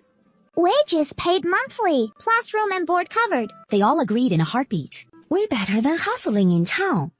The next morning, Little Nine LED Kuaihua and the villagers to gather early at the foot of the back hill. Train early. It is all the better for it. Mastering martial arts isn't a one-day affair. It takes steadfast resolve and grit. For now, drill those basics solid. Then we'll get into the real martial training. with mourning runs every single day. All right, tie sandbags to these kids' legs. Then start jogging around the back mountain. Kuihua sees everyone with sandbags tied to their legs and quickly sticks out her own chicken leg. This chicken. Is it really a chicken? Sure it is not a person in disguise. That is it for today's training. Head home and get some good rest. We'll pick it up tomorrow. Remember, practicing martial arts isn't easy, but it is all about sticking with it. Master, we've got it. Don't worry. We'll definitely keep at it. Off you go. We'll definitely keep at it. The kids made their solemn vow, and under the village chief's lead, they dashed back to the village the way they'd come. I swear, after just this morning, my kid looks way sturdier already. Hey, you know what? Just this one morning, and he seems all grown up. Even his eyes have that different spark now. Guar, keep practicing hard. And you'll grow up to be a great general. Yeah, become a big general and earn your mom a title of honor. There. Keep at it when you get married. If your in-laws ever dare bully you. Just beat him senseless. The villagers all jumped in, eagerly praising their own kids. Just like that. After some time with physical training, Xiaoju picked up lightness skills faster than Master Yangui ever imagined. While the others were still honing the fundamentals, Xiaoju had already mastered them all. But what really surprised Master Yangui was that wild hen named Kuihua, who was now flying higher each day, and farther than the day before. Does talent like that rub off on the pets of gifted kids too? Now, folks in the village, men, women young and old alike, were all jumping in so their kids wouldn't fall behind, squeezing in lessons with Master Yan whenever they could. The village school was built just as Xiao Ju had envisioned, and Elder Shu personally inscribed its name, calling it Taoyuan Academy. From then on, kids in Taoyuan village lead a packed daily routine, honing their martial arts in the afternoon, and diving into books each morning for a truly enriching life. Congratulations, host. You've mastered the lightness skill. Rewards? 100 points and 1 lottery draw. Congratulations, host, for helping the villagers get rich and prosperous. Rewards 200 points and 1 lottery draw. Congratulations, host, for helping build a school in the village. Rewards 300 points and 1 lottery draw. Wow. So many awesome rewards.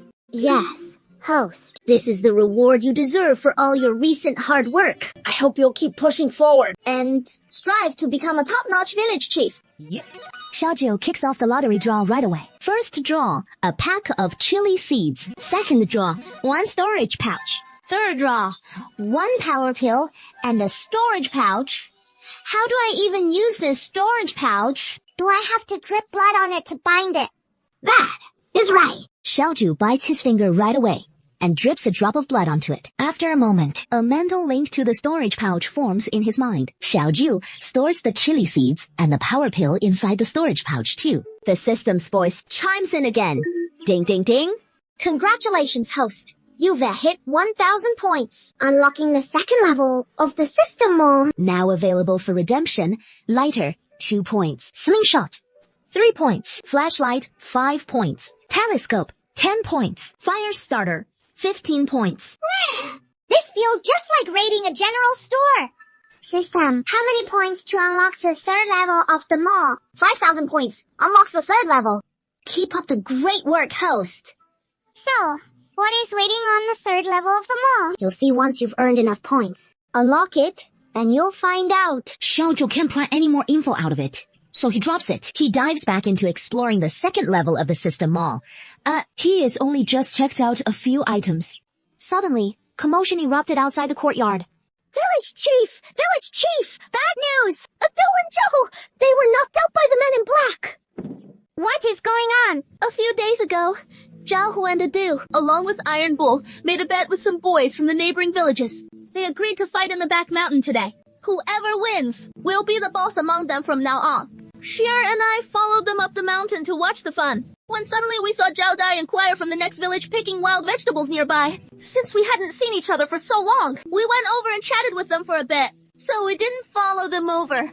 After a while, we suddenly saw a group of men in black appear. They scattered some kind of powder in front of them, and they all passed out. Then the men in black carried them all away. Who all was kidnapped? 5 men in black took 6 people in total. Zhao Hu from our village, Adu, Iron Bull, Xuanzi from Shahe village, plus Juicy and Heiwa from Xinhua village. You two, Go back to your villages and report this first. Daya and Xinhua, you two go find the clan elder. I'll head to the back mountain first and check on Yangi, who heard the commotion from inside the courtyard as he comes out of the house. Let's go. I'll go with you to the back mountain and check it out. Everyone immediately split up to take action. Xiaozhu and Yangui quickly arrived at the back mountain, where at the spot they were abducted. There were no signs of a struggle. Yangui crouched down and rubbed a bit of powder from the grass leaves on the ground. He sniffed it. It is knockout powder. Can you tell what kind it is? Xiaozhu crouched down too, rubbed some powder, and was about to imitate his master Yan by sniffing it into his nose. This is knockout powder. I can't smell it. Then why didn't anything happen when you smelled it just now? My constitution's different from most folks. Ordinary drugs just don't work on me. Village chief! Those damn black-cloaked thugs dared to snatch away my boy Iron Ball! He'll pay for it with his life! Mark my words! They could have lived decent lives. But no, this heartless pack of scoundrels left my poor Adao in their clutches. Once we catch them, we'll carve them up 1,000 times over! No mercy for those villains. Who knows where they crawled out from? Our village has always been peaceful. How could such a calamity strike us now? Village chief, we must report this to the magistrate. Abducting folk in broad daylight like this. The other clan, heads under the magistrate's watch, are pacing in circles with worry right now. I remember Kuihua went up the mountain with them to tend the flock. What? They didn't even spare a single chicken! This one's proof. The one with the pointed crest wasn't done in by Kuihua. It must have followed them off. Little Zhu pointed at the ground, and not far off, some colorful chicken feed scattered about. Kuihua must have used her own feed to leave a trail. The villagers, hearing the chief's words, felt a flicker of hope ignite within. You lot head back to the village and await word. Master Yan and I will pursue this lead. I'm coming too. Village chief, count us in. We can test our recent martial training. You all return. Master Yan and I alone. We'll move quicker. Bringing you would only slow us down. Village chief, we'll keep pace. No worries. Don't mind us. We'll catch up soon enough and relay word back to the village as we go. Very well. Then, trail behind us. The rest of you, head home and stand by. With that said, he and Master Yan dashed along the trail, vanishing deep into the woods. Yeah, where is this place? Yeah, how are you guys holding up? Where are we? Why are we all tied up? How did we end up here? We didn't run into human traffickers, did we? I don't want my sister taken away! Xuanze, the most timid of them all, couldn't hold back his tears anymore. Hey, don't cry! What if the creeps who tied us up hear you? Just then, footsteps echoed outside the door. Xiaozhu quickly slipped into a hidden spot. Hearing the footsteps, Zhao Hu and the others huddled together, eyes fixed on the door. Ha! These kids look decent this time. They seem like prime prospects for martial arts training. At least you'll meet your quota this way. A whole batch died off recently. Add these to the ones from yesterday, and it'll just fill the gap. Let's go! Where to? You'll find out once we deliver the boy. Come on, get up now. Just as the black-clothed thugs were about to kick again, suddenly, a noise came from the wooden hut's window. The two thugs turned around and spotted a little girl climbing in. Weren't we supposed to snag 6 kids? How come? Xiaoju's missing from the hut. With a stern face, he approached the two thugs, then flashed a grin. But he is no fool, is he? Xiaozhu reached out her hand, striking each one swiftly on the neck. Village chief, I knew you'd come rescue us. See, I wasn't fooling you. Our village chief is the greatest hero under heaven. The kids from the 2 neighboring villages had completely forgotten their fear by now, their eyes brimming with awe. Village chief, should we fight our way out? There are hundreds of them outside. You're awesome. Boss. Yeah. So, village chief, how are we gonna get out of here? Xiaozhu glanced around the room, but didn't spot Kuihua. Where is Kuihua? Kuihua? Did Kuihua tag along? Kuihua trailed you the whole way, leaving marks. Or how else do you think we tracked you down so quick? Who else made it with us? Hurry to Master Yan. Meet up with him quick. Xiaozhu cracked open the window, motioning for everyone to scramble out. With the woods right there, perfect for ducking out of sight, they sprang into action, nimble hands hauling them up to the sill, one after another, slipping silently into the thick woods beyond. They pushed through a patch of low scrub, when a familiar cluck cut through the air. Yeah! There you are! You finally showed up! Don't make me babysit these little rascals! They're way too much trouble. I had to scarf down my snacks the whole chase just to keep pace. I'm half starved to death here. Not bad at all. I'll fix you up when we're back. I'll whip up some grub myself. What are you doing here? This golden-haired boss. Gleaming piles of gold. Sparkling heaps of silver. For real? Hey, we'll head there later. First, we gotta bust them out. Then, we can go. Kuhua, you know the way out. Kuihua let out a flurry of excited clucks, then bolted ahead toward the cave mouth, glancing back every so often to check if we were keeping up. Guided by Kuihua, they made it to the exit. That is great. We're finally out. Ling Qi, has Master Yang been discharged yet? No, we've been keeping watch at the cave entrance. And no one's come out. We shouldn't linger here. You take them back to the village. I'll head inside and check it out. Kuihua, back in the cave, excitedly flutters her wings, leading Xiaozhu to a hidden nook deep inside. Moments later, Kuihua perches in front of what seems like an ordinary stone wall, then suddenly pecks hard at a spot on it. And just like that, a stone in the wall shifts slowly aside. What the? This is the spot. Xiaozhu edges cautiously toward the opening. Swallow! We're rich! Jackpot! Kuihua, you're a real treasure! Xiaozhu scoops up Kuihua in excitement and plants a big smooch on her as Kuihua chirps back happily, thrilled. Xiaozhu pulls out his storage pouch and stuffs every bit of gold and silver treasure inside it. With nothing valuable left behind, he quickly slips away with Kuihua.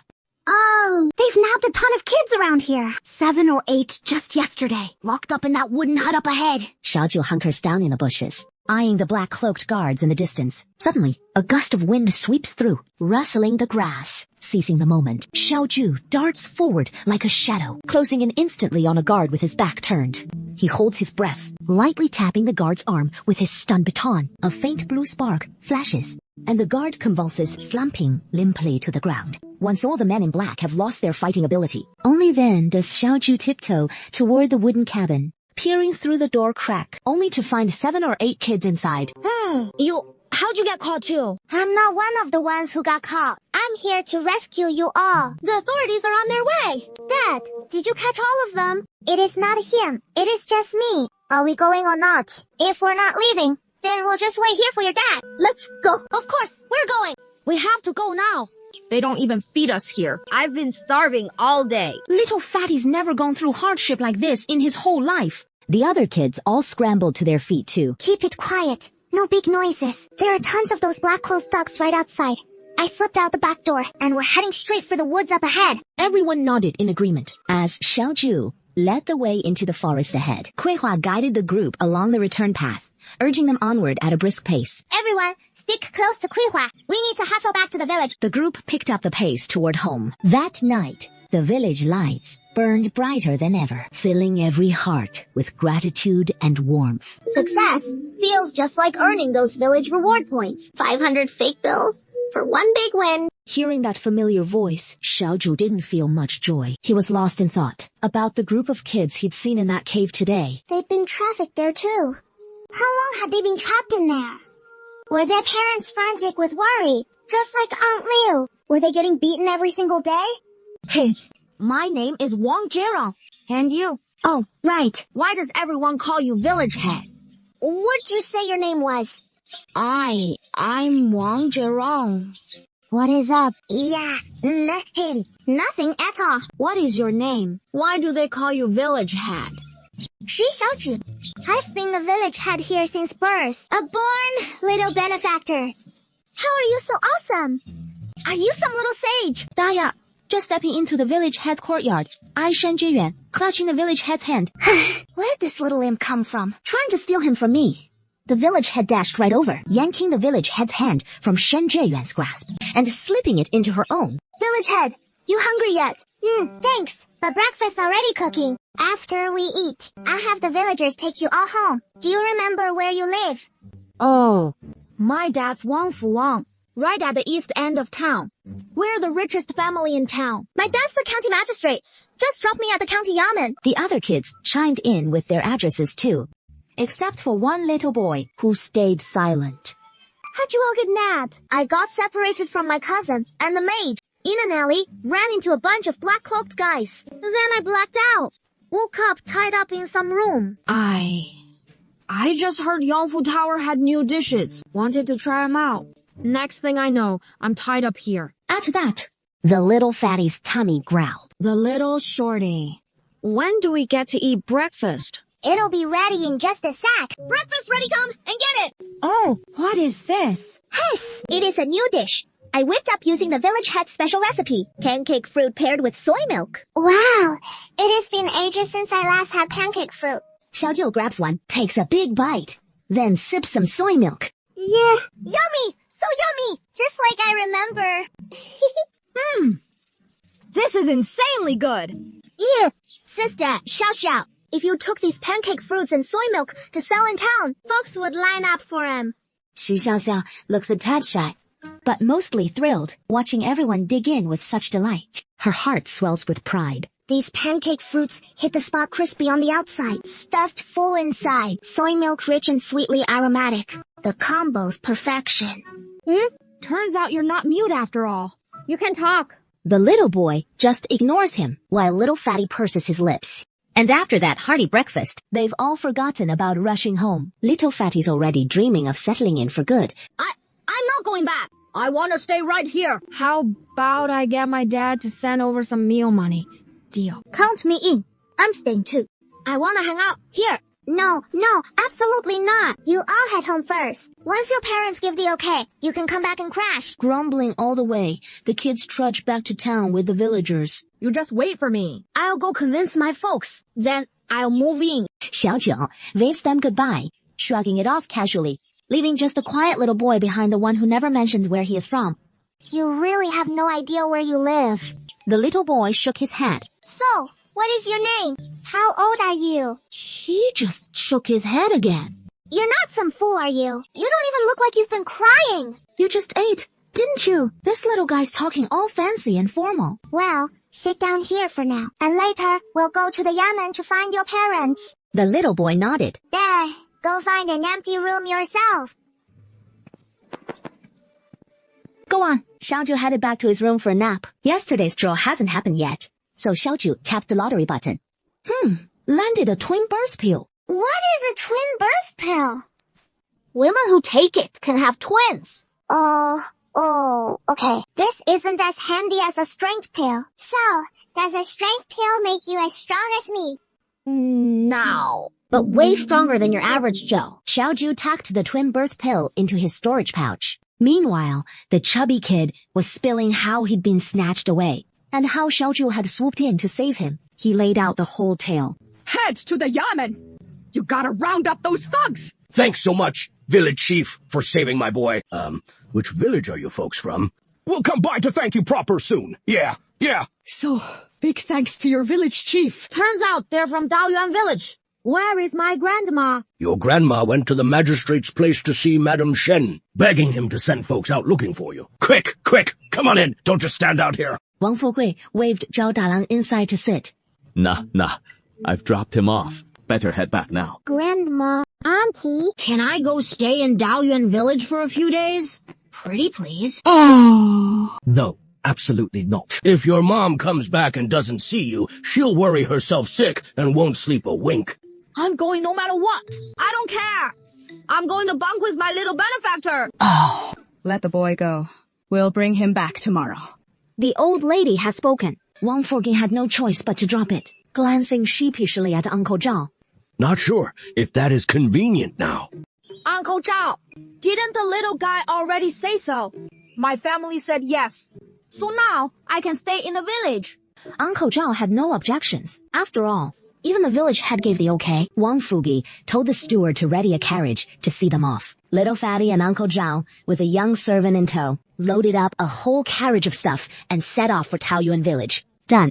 The moment they hopped off the carriage, Little Fatty bolted like a shot toward Little Ju's courtyard. When he spotted Kuihua, the clever hen who'd helped him flee yesterday, Little Fatty quickly fished out some silver from his pocket and slipped it into the little pouch on Kuihua's crest. Hey, thanks so much. You're seriously amazing. You're the smartest critter I've ever come across. Kid, you've got good taste. Relax. From here on out, this old bird's got your back. Little Fatty was floored. Kuaiwa was acting just like a person. Wow! She was actually replying to my thanks. Next time, I'll take you to see my grandma and have her craft you a gold locket to wear around your neck. Then, you'll be the fanciest hen in the coop. So you better not forget. Little Fatty scooped up Kuaiwa and hurried into Little Ju's courtyard. It smells so good! Just then, Xiaoju, freshly awake, steps out from the house. Didn't you go back home?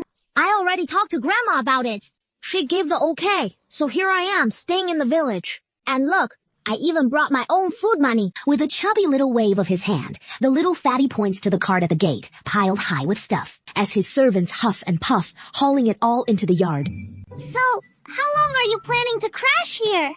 I told Grandma it'd just be for a day, and that is what got her to say yes. And let me come. But hey, now that I've hauled all my stuff over here, by the time Grandma swings by to pick me up, I'll sweet-talk her into letting me stick around a few more days.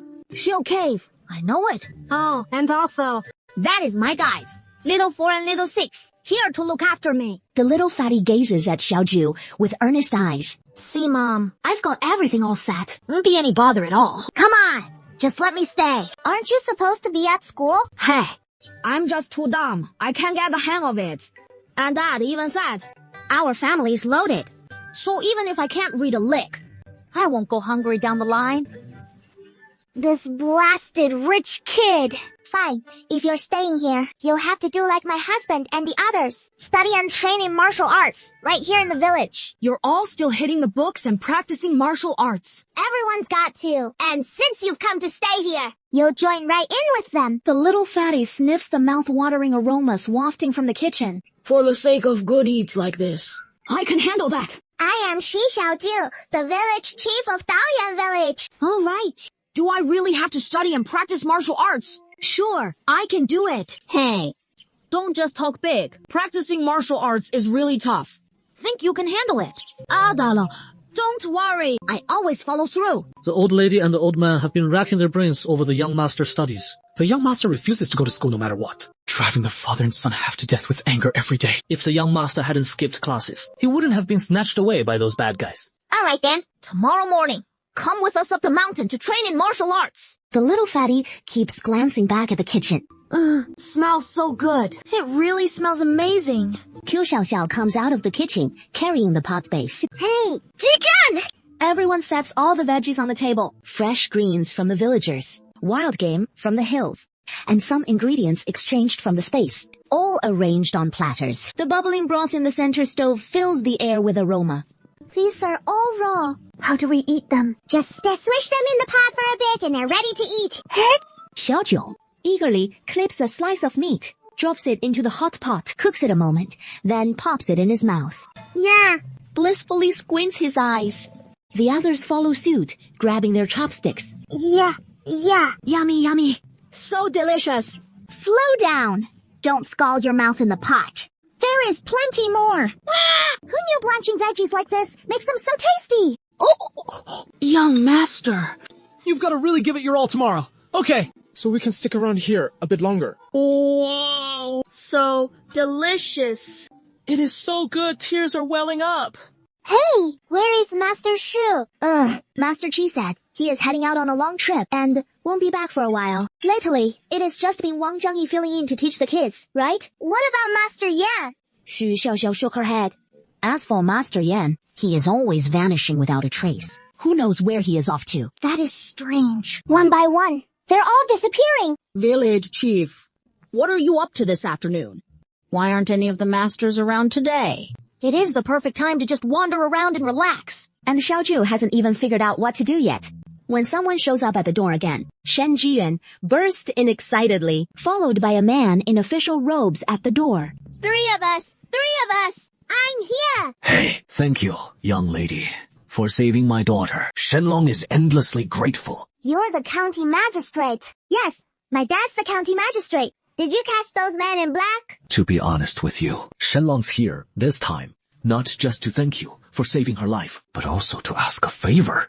Could we borrow that silkworm you're raising to help the county Yaman's men track down the culprits in the cave? Miss, I have to go! I promised the kids in the cave, little monkey. Little Ling, and Little Hua. I bring them the letters I collected. Okay, but there are a lot of other children in the cave too. I hope your man will go easy on them and not hurt them. Don't worry about that. They're just poor, unfortunate kids. Once we rescue them, we'll certainly help them find their families. Shen Zhiyuan saw their business was wrapped up. He hurriedly tugged at his father's sleeve, acting all spoiled. Dad, I want to stay here too. County Magistrate Shen had no objections, just worried it might put the young lady out here. Hey, Xiao, may I stay here? I'm not staying for free. I've got the money. Shen Zhiyuan shoved the silver into Xiaoju's arms. Does Xiaoju agree, ma? Of course. 1 guest is a stay.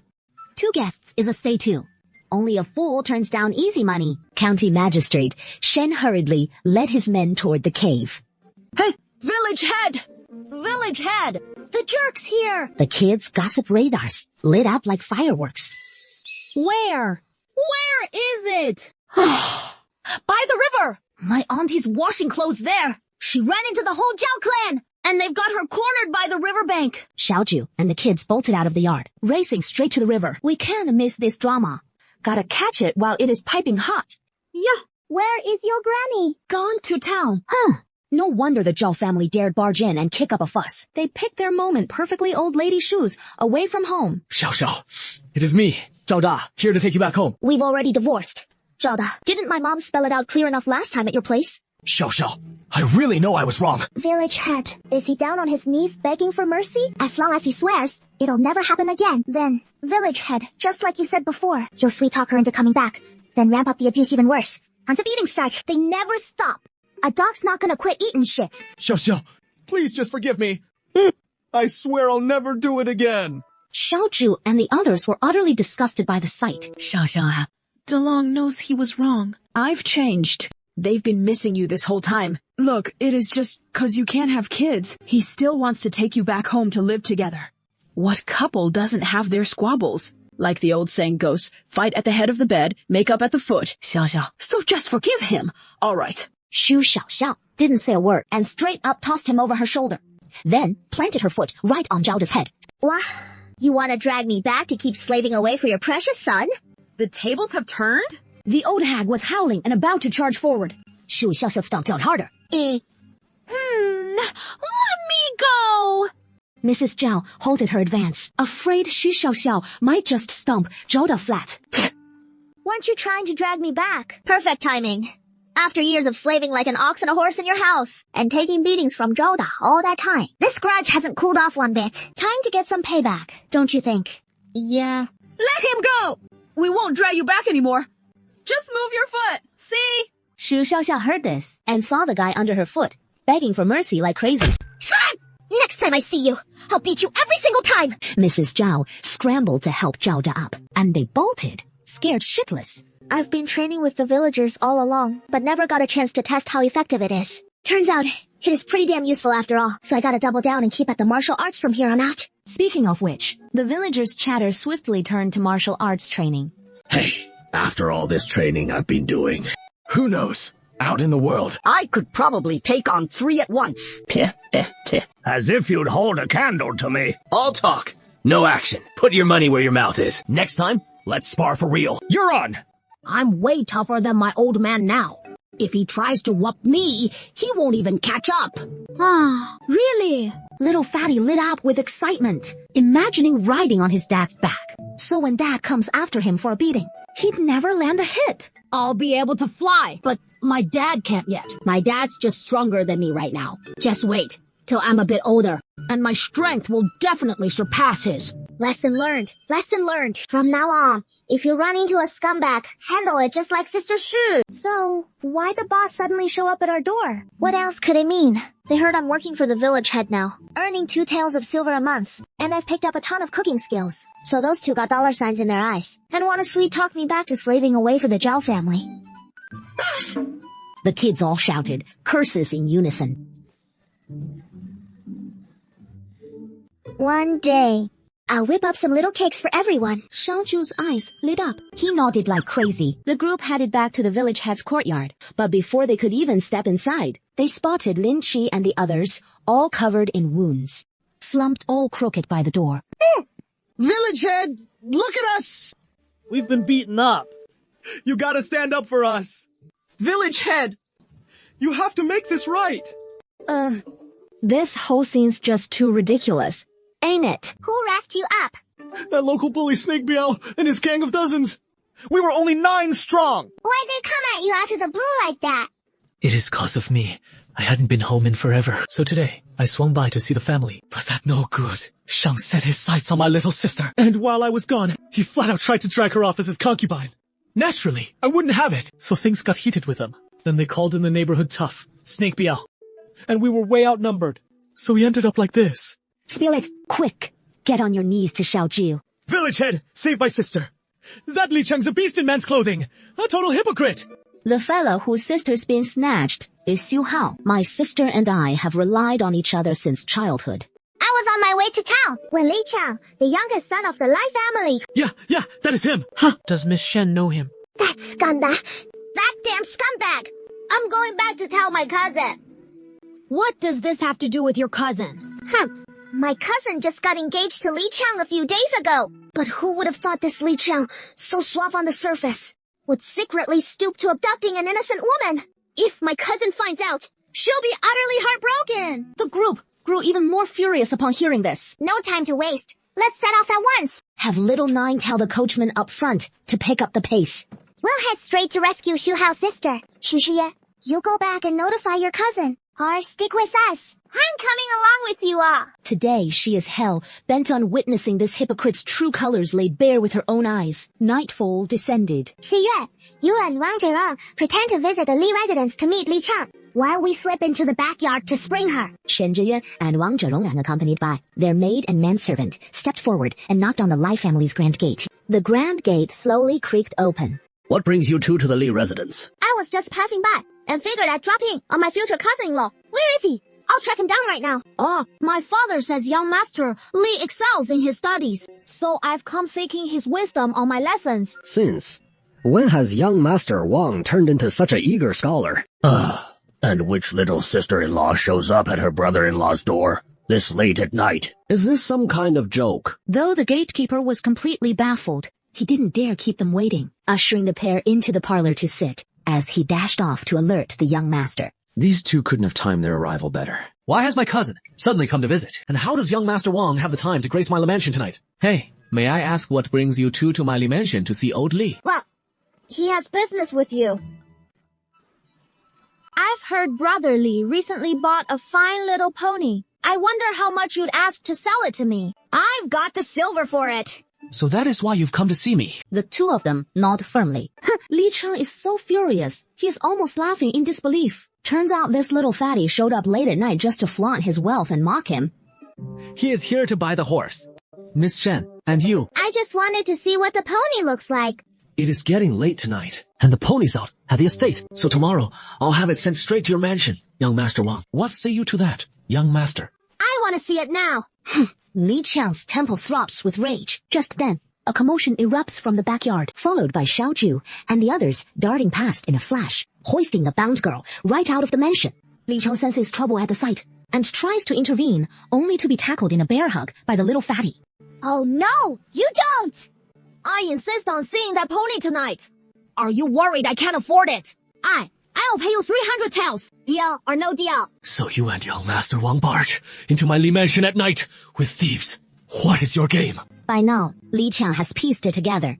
These two are just stalling for time. Li Cheng, I was actually considering your betrothal to my cousin and thought I'd pay you a visit. But I never imagined you'd turn out to be this sort of man. Abducting innocent girls, all while calling yourself a scholar. Cousin, where does he get off saying that? I, Li Cheng, have always acted with honor and openness. How could I ever stoop to something so sordid? It must be my cousin. She must have heard some baseless rumor from who knows where. And now she's got me all wrong like this. I just saw it myself. A girl tied up out back. And you still dare to deny it. We all saw it plain as day.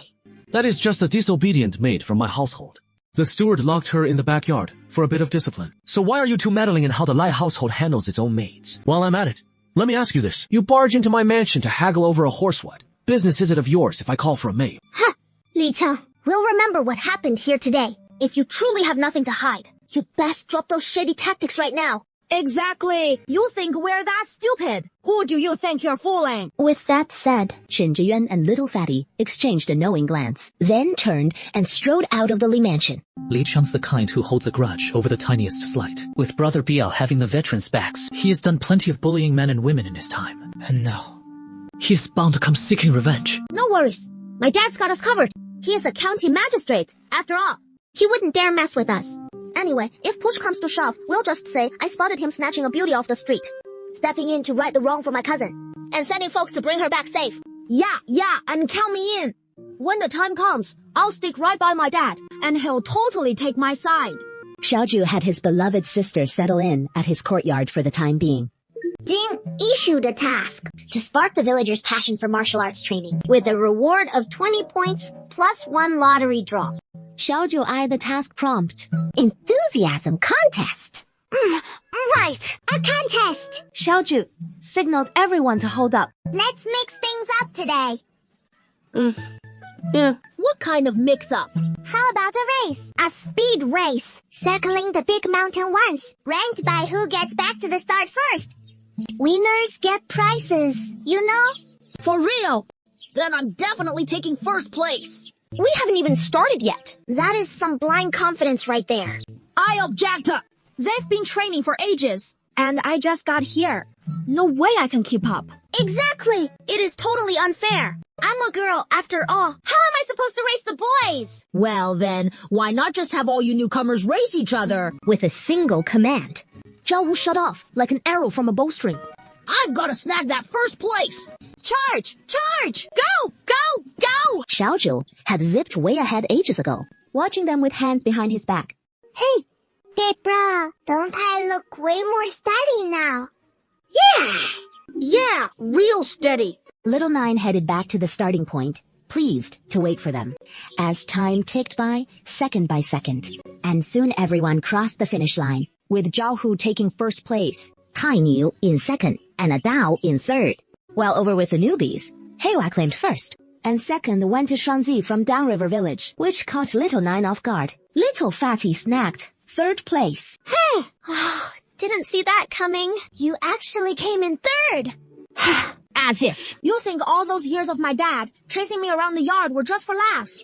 That is all the training I got from being chased from kid to grown up. Little Wine redeemed the prizes from the system mall. First place gets a bow and arrows, second gets a dagger, and third gets a slingshot. Hey! I like this one. Hey, don't get discouraged, everyone. There'll be more races coming up. And more prizes, too. Everyone's fired up to train in martial arts, all vowing to grab a prize next time. With the heavy tasks on hand wrapped up, the kids headed home in little groups for dinner. Xu Xiaoxiao saw them all come back drenched in sweat from the run, and quickly told them to wash up first. Dinner's almost ready. Sister, Xia, what is on the menu for breakfast today? Wash up first. It is ready any second now. By the time everyone gathered at the table, it was loaded with all the yummy leek pancakes. Little Wine had been craving fried dough sticks, steamed buns, and dumplings. Meanwhile, at the village entrance, several fancy carriages rode in. Little benefactor, this is my mother. Mother, look! This is the little benefactor who saved me. She is really something, huh? Little miss, thank you so much for saving my daughter. This kindness, our Shen family will surely cherish it forever. The little fat boy's mother and Shen Zhiyuan's cousin's mother hurried over too, gently holding Little Nine's hand and fussing over her with warm concern, their every word overflowing with gratitude. It was just a small effort, nothing worth mentioning. But inwardly, she was frantically calling out, "System! Come on, listen to this. Did you hear how they're all praising me? Tell me, how am I so darn charming? Woo! The system was getting a headache from Little Nine's inner cackle, hands on hips and all. Help!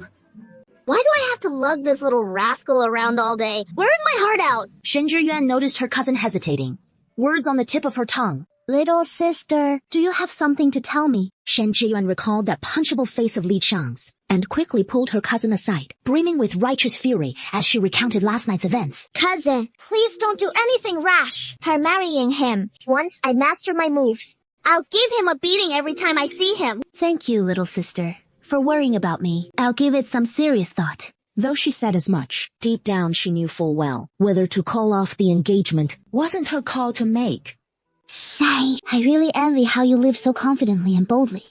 Little sister, seeing her cousin nod in agreement, Shen Zhiyuan finally relaxed and hurriedly dragged He Jiao toward the courtyard. Cousin, let me tell you, Miss Xiao's stuff is so tasty. I'm rushing inside now. Or else, the cake will all get stuffed into Wang Zhirong's belly later. He might eat his fill and head back, begging the master to donate some money to the village school. After all, Bear 2's gonna pester folks around here. Oh, at this moment, gazing at its exquisite form, and the aroma is so inviting too. Xu Xiaoxiao serves these cups as well, for the ladies to savor. One bite down, and suddenly the whole world feels sweetened. Then another sip of milk tea, where the milk tea and tea's fragrance weave together, gliding down the throat like smooth silk. How about we open a dessert shop in town? The two nod eagerly. No need to think it over. What is there to consider? These treats are so delicious. They're bound to make a profit. And just like that, the group seals the deal. Have you three figured out how to invest? Xiaojiu glances at the other two. After all, she knows nothing about this herself, but she can't let on that. She doesn't. The little fatty chimes in that he can provide the funds. Shen Zhiyan adds that his family can supply the manpower. And Xiaojiu declares, Then I'll provide the recipe. Perfect. So, when do we start? See you tomorrow. It is getting late, and the ladies prepare to rise and take their leave. Xiaoju has sister Xiaoxiao pack up a few small cakes and some milk tea for the ladies to take home, along with vegetables from our own backyard. This young girl, so young, is already the village head. And moreover, the entire village hangs on her every word. She is quite something. Madam, doesn't this girl seem a bit familiar to you? Like we've seen her somewhere before. Yeah. I don't recall. I heard the girl has no parents. She was raised by the villagers. Perhaps you've met her parents. Wait, I know who she reminds me of. The Empress. Xiaoju is the daughter of Her Highness the Princess. I'm just guessing. Back when we were in the capital, Xi Erlang showed me a portrait of his little sister as a child. And this girl looks just like the Empress. Whenever the Shai family comes up, it weighs heavy on both our hearts. General Shamsa, his fatal fall from his horse, left the entire family in ruins, with only the elderly, women, and children clinging to survival. Oh, utterly absurd. How tragic it all is. The Empress showed us such kindness, whether Xiaoju is her daughter or not.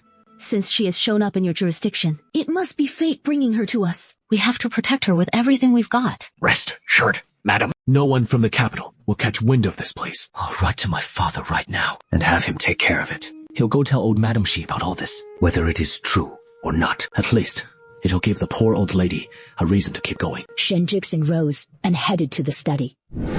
On the mountain behind Daoyuan village, Xiaoju gazed at the half-dead old man sprawled in the pit. Rescue him now. Reward issued immediately. One lottery draw. You still haven't given me last time's reward.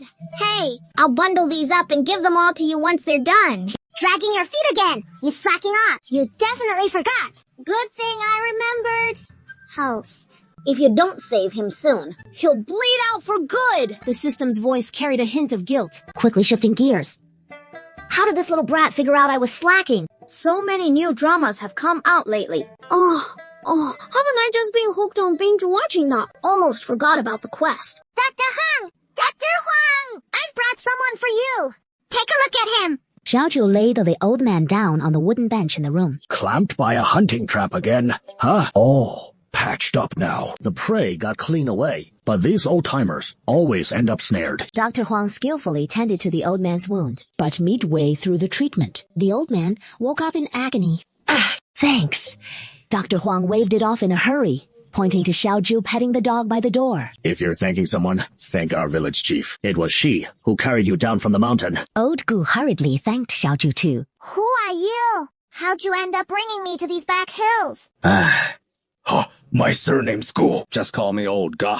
The folks at Qingyun Temple told me flat out, head this way and you'd find the Tianshan Snow Lotus. Who knew I'd lose my way on the mountain and tumble right into a trap? But luckily, a young lady came to save me. What do you need the Tianshan Snow Lotus for? Is that a medicine? Yes, I need that medicine to save a life. Have you heard of anywhere it might grow?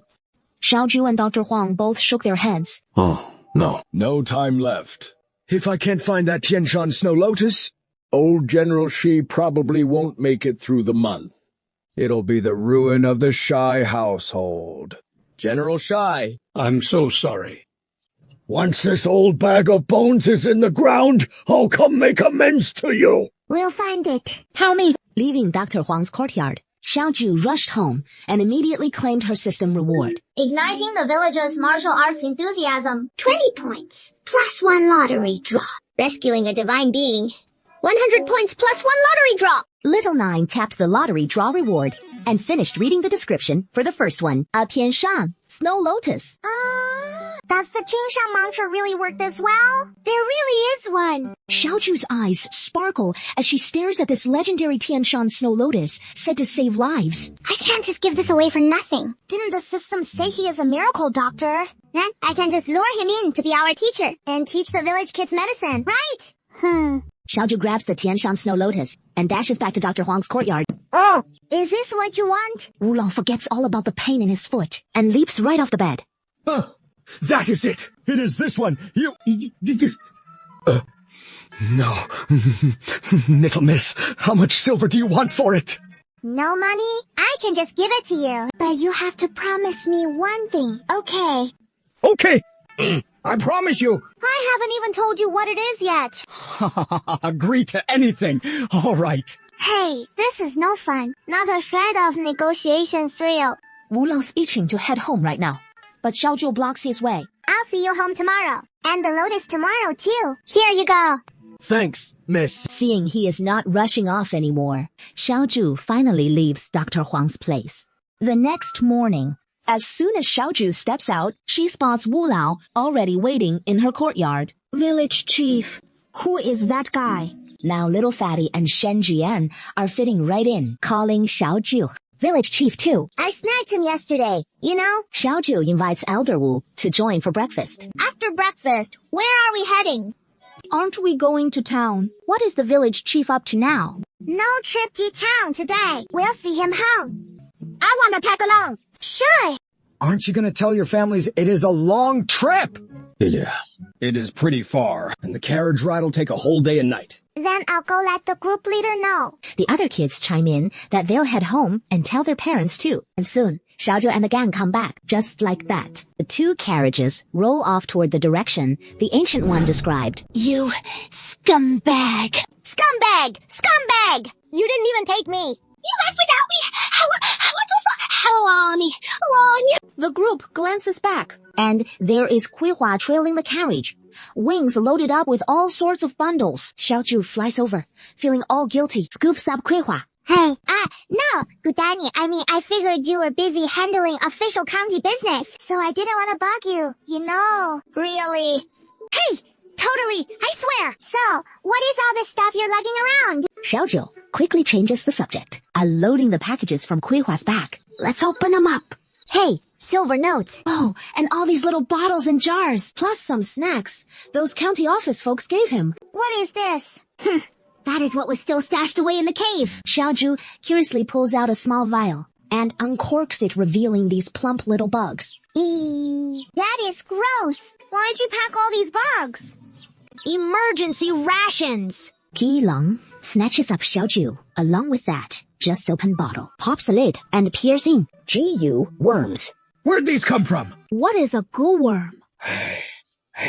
Key worms are these poisonous bugs bred through some twisted special method, usually weaponized to hurt people or bend them to someone else's will. You ate it. The fattest one, no less. How come you're totally fine after swallowing that? I don't know much about key worms. And besides, they're so rare and valuable. They're usually meant for people. I've never heard of using them on animals. Hey, how is your stomach feeling right now? Next time, don't just shove anything down your throat. No tummy troubles at all. Hey, but these little bugs are obeying me now. Doesn't that count as some kind of response? Xiaoju? Quick, have Kui Hua show us. Kui Hua unscrews the lids on several jars, and out they come, lining up in a neat row. One by one, plump little geeworms sluggishly crawl from their bottles, then shuffle into formation, rearing up on their bodies. Wow, Kui Hua, they're all under your command. I bet the one he swallowed was the Goo King. Someone's coming. Who could that be? Meanwhile, the husband and the others rush to the carriage for weapons. Xiaoju hands one to each of the folks who can't fight. It is a stun baton. For self-defense. If anyone gets too close, just zap them with this. One touch. And you're safe. Xiaoju tosses them out to the group. As wild, manic laughter draws nearer and nearer. By now, it is not just Xiaoju. Everyone else hears it too. Quick! Everyone, hide in the woods first. Hunt down those Dongxia scum! A pack of weaklings like them. Once we drag 'em out, lash 'em to the horses. I love watching 'em squirm, neither living nor dying, begging for mercy in vain. And you call yourself a general. A bunch of trash, treating lives like they're toys. Gotta get out of here quick. These guys ain't from our Dongxia kingdom. Who knows if reinforcements might show up. Who are you all? Why'd they tie you up like this? Thanks, you kind folks, for coming to our rescue. We'll be grateful to you forever. We're blacksmiths from the city, and a while back, some fellas showed up at our forge. They wanted us to craft weapons for them, but they didn't look like Dongxia folk to us, so we turned them down flat. Next thing we know, those beasts rounded up all us blacksmiths, and our families too. You able to walk? We're leving you 2 carriages. I know a safe spot you can head to. Trust me on this. Just stick with my girl Kuihua. She knows the way. Everyone nods eagerly. I know where it is. That cave? You're forgetting to guide folks there. Aren't the kids inside real tight with you? Once you wrap up this job, I'll hook you up with a cozy little villa. You got it. Don't sweat it. I'll make sure the mission's a success. Slather it on to keep those wounds from getting infected. Xiaoju and the crew dig out the cash. They just looted off those corpses and hand it over to the group. Take this money for starters. If trouble hits once, you're there. Track down a fella named Ling Qi. Xiaoju eyes the herd of horses, ponders a sec, and tells Kuihua to slip a Giyu insect into each one. Then she can lead them all back to the cave. So we're hoofing it on foot, huh? Yeah, you're way too hefty. Time to shed some pounds. Left a horse for the wounded old Gi. Do you know what country those guys just now were from? From the accent, they sound like they're from Nanling. But I haven't heard anything about the court going to war with Nanling lately. By all rights. They shouldn't have the guts to snatch our Dongxia folks so boldly like this. We're right near the border here, and I have no clue what is going on in the city. I heard from my dad, the border's been restless lately. The Nanling Kingdom's been provoking our borders time and again, itching for a fight. But those good-for-nothings in the court, not a single one willing to step up. The court's so spineless. Doesn't the whole Eastern Sha Kingdom have a single decent general? Back when the Marquis of Zhenbei and his kin, plus General Shi, were around, no enemy would have dared to act so boldly. What you... I'm gonna be a great general someday. Then I'll be your strategist. You're too dumb. So I'll have to plan everything for you. Who are you calling dumb? Say that again. Zhao Hu swings back with a punch, and the two chase and dodge their way ahead. Village chief, what do you want to be when you grow up? Xiaoju shakes her head. Xiaoju really has no idea what she wants to do. Grandpa, what about you? Yeah, if I could, I'd love to be a skilled female physician. You'll surely become a renowned lady doctor. In the future, when I head to the battlefield, you'll treat our wounded soldiers. I'll go be a general too someday, and I'll be way better than Zhao Hu. Once I grow up and become the richest guy in Eastern Sha, I'll take care of all of you. The little rascals chatter excitedly about their future selves. Twilight gradually descends, the sunset's glow piercing through the clouds. The group hurries along, finally arriving at the town. Hey, folks, come on in. You here for a quick bite or to stay the night? Yeah, both. You came at the perfect time. Our house special just came out of the wok. I guarantee you'll eat to your heart's content. Why is it so lively around here? How come every house has a red lantern hanging at the door? Is there some kind of celebration going on? Because in a few days, it is our Xiangyan Town's worship festival. What is this worship festival? It is a ceremony to honor the mountain god. Our little town here is surrounded by mountains. These mountains aren't just a shield for our lives. They're the very source of our sustenance. Every year on the 15th of September, we hold a grand worship ceremony to thank the mountain god for the bountiful produce and peaceful lives he bestows upon us. So, as this time draws near, the town gets extra bustling. Every household hangs up red lanterns to welcome the mountain god. And the town hosts all sorts of activities, especially for the young folks. They say during these days, young people can fall for each other and even get engaged. It is like a match blessed by the mountain god himself. So all these young men and women dress in their finest clothes, adorn themselves with their best jewelry, and head out, hoping to meet their fated soulmate. Xiaoju and his friends were itching to join in, and couldn't wait to hit the streets. Oh, you guys, go ahead. I'll wait for you back at the inn. Let's go! Let's go! Before heading out, they roped in the little boy to come along. Show us around. Kid wears the best spots. Here is a little something for your trouble. Okay. The little boy led Xiaoju and his crew through the thronged streets. Let's head to the river first and check out the floating lanterns. Let's go. Where is it? The group arrived at the town's little river, where countless lanterns were already bobbing on the water's surface. Each of them bought a small lantern, also gave the little boy a river lantern. Yeah. What are you writing? Saying it out loud is just so satisfying. Upon hearing this, Zhao Hu and the others hurriedly covered up their own lanterns and secretly released their river lanterns. So, where to next? There is a lantern riddle game over there, and a lion dance performance, and some folk juggling. Yeah, I love this place so much. Night had fallen, and the town gradually quieted down, leaving only the red lanterns swaying gently in the breeze. The next day. These are the mulberries I picked from the mountain this morning. Here, for you all take them along for the journey. Thank you. Xiaoju quickly took them. Then he pulled out a big bag of assorted candies from his backpack. Well, this one's for you. I don't even know your name yet. Mankan. My name's Mankan. My dad says Mankan means a bountiful harvest. The finest blessing of all. Got it. I remember you. I'm Xiaoju, the village chief of Peach Blossom Village. So someday, you and your dad should come visit us there. I'll remember you all. And come play with you someday! After their reluctant farewell, Xiaoju and his companions pressed on toward Master Gu Lao's home several hours later. Master, you're back! You're back! Jiu Lao led them to a bamboo hut. This was where Gu Lao usually lived. Gu Lao pushed open the bamboo door and stepped inside. Inside, a man lay on the bamboo bed. Is this the man you came to save? Yes, we're just missing the Tianshan Snow Lotus. Xiaoju gazed curiously at the man on the bed. How strange. Why does he feel so familiar? But I've never even laid eyes on him. Yeah, Chief. What are you staring at? This feels so weird. But why does it feel so warm and familiar? I mean, I've never even met him before. Yeah, what are you staring at, Village Chief? Nothing much. We've already dropped everyone off. So what now for us? Where are we anyway? It is just like a fairyland. I love the smell of these herbs. It is so fragrant. This place, it is Medicine God Valley, full of all kinds of medicinal plants. That is why the air's thick with that herbal scent. Who knew you'd like sniffing it so much? Xiaoju and the others looked totally lost in Medicine God Valley. Medicine God Valley holds a revered spot among the 4 kingdoms, and everyone there is a master healer with unmatched skills. Even if the 4 kingdoms are packed with powerhouses of immense might, they still approach Medicine God Valley with deep respect, never daring to cross it lightly.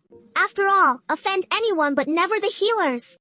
Whenever epidemics rage, through wars or natural and man-made calamities, Medicine God Valley always dispatches its disciples right away, carrying rare herbs deep into the stricken areas, saving countless lives, and becoming living bodhisattvas in the people's hearts.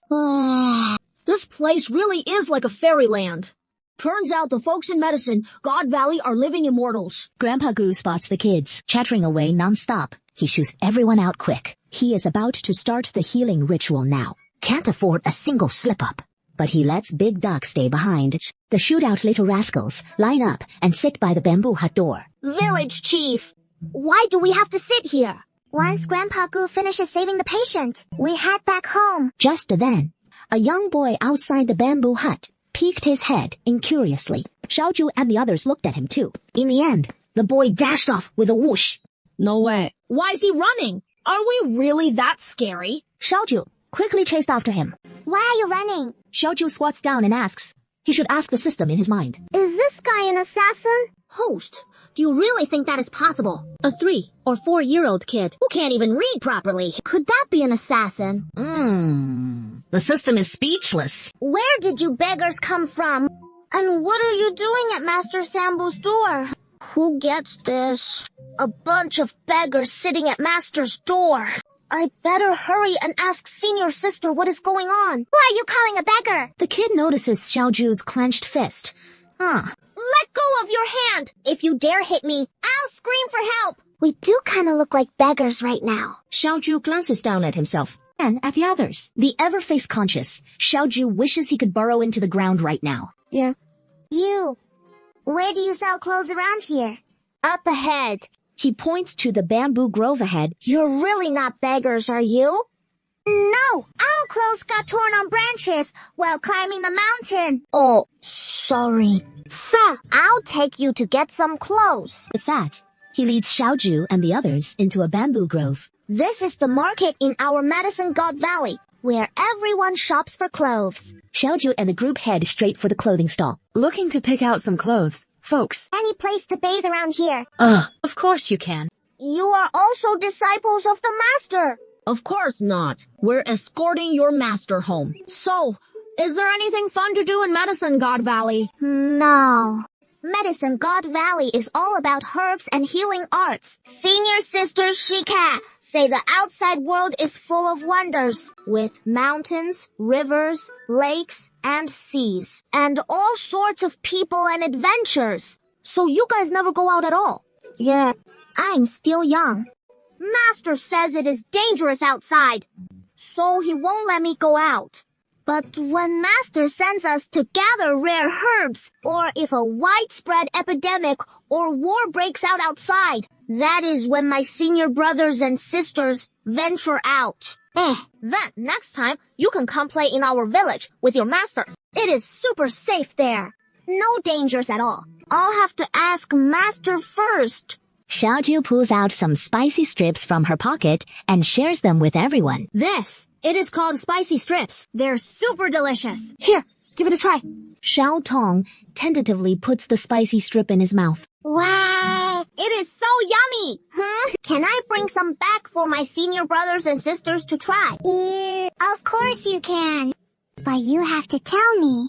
What is your name? And who is that person lying in your master's bamboo hut? My name is Zhang He. I'm the youngest disciple of my master. The man inside the main house is Uncle Shui. But Uncle Shi's been poisoned, and it hasn't been cured yet. Master said if we can't find the Tianshan Snow Lotus, Uncle Shi won't make it through this month. So Master came down the mountain, this time, to help find medicine for Uncle Shai. Can I call you sister? Before Xiaoju could even respond, the quiet little boy nearby got upset. He scrambled right up and planted himself between Xiaoju and Zhang He. She is my sister! Xiaoju was totally baffled. Who is your sister? The little boy pointed right at Xiaoju, dead serious. You're my sister. Village chief, you know, you two do look pretty alike. Could this be your long-lost little brother, village chief? What is your name? If you don't tell me, we'll head back later and I'll hand you over to Magistrate Shen. Sister, I'm She'an. The little boy scooted even closer to Xiaoju. That is me. No way this is really your brother, village chief. You both have the surname Shi. Xiaoju was puzzled too. She remembered what Grandpa the village head had said. When he was found, he had a jade pendant engraved with a cross. So, where are your parents? They're dead, so tragically. What about Mom? Mom's in the capital. Why do you say I'm your sister? Wow, haha. If you look like the girl from the stories, then you're the sister, right? In Tilted City, only General Shai's family has the surname Shai, you know. You couldn't be General Shi's long-lost grandson, could you? She nodded. So, why didn't you tell me when I asked you earlier? Why didn't you say so? I was too scared. Mom always warned me not to talk to strangers.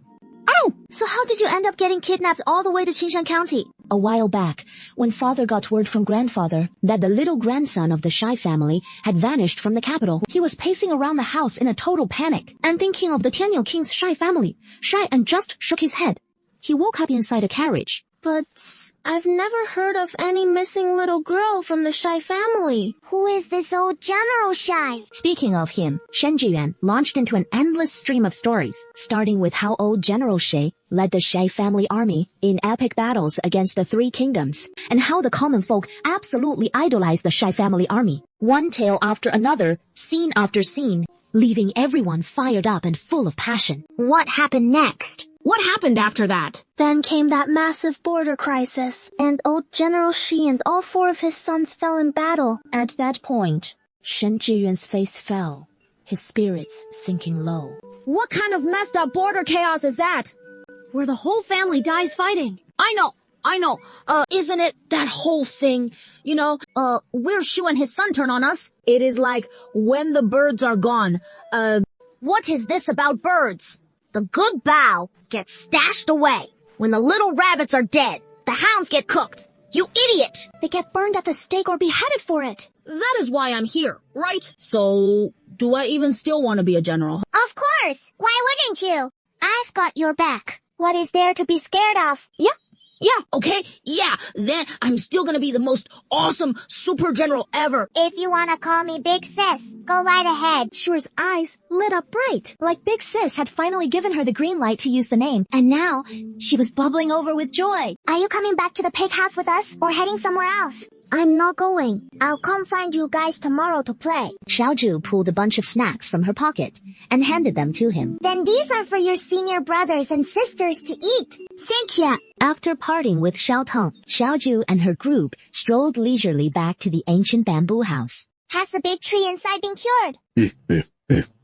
It is all resolved now. Just needs some more rest, thanks to the Tianshan snow lotus you gave us. Otherwise, even immortals couldn't save it. Once the person inside wakes up, I'll head back to the village with you. Xiaoju shook her head.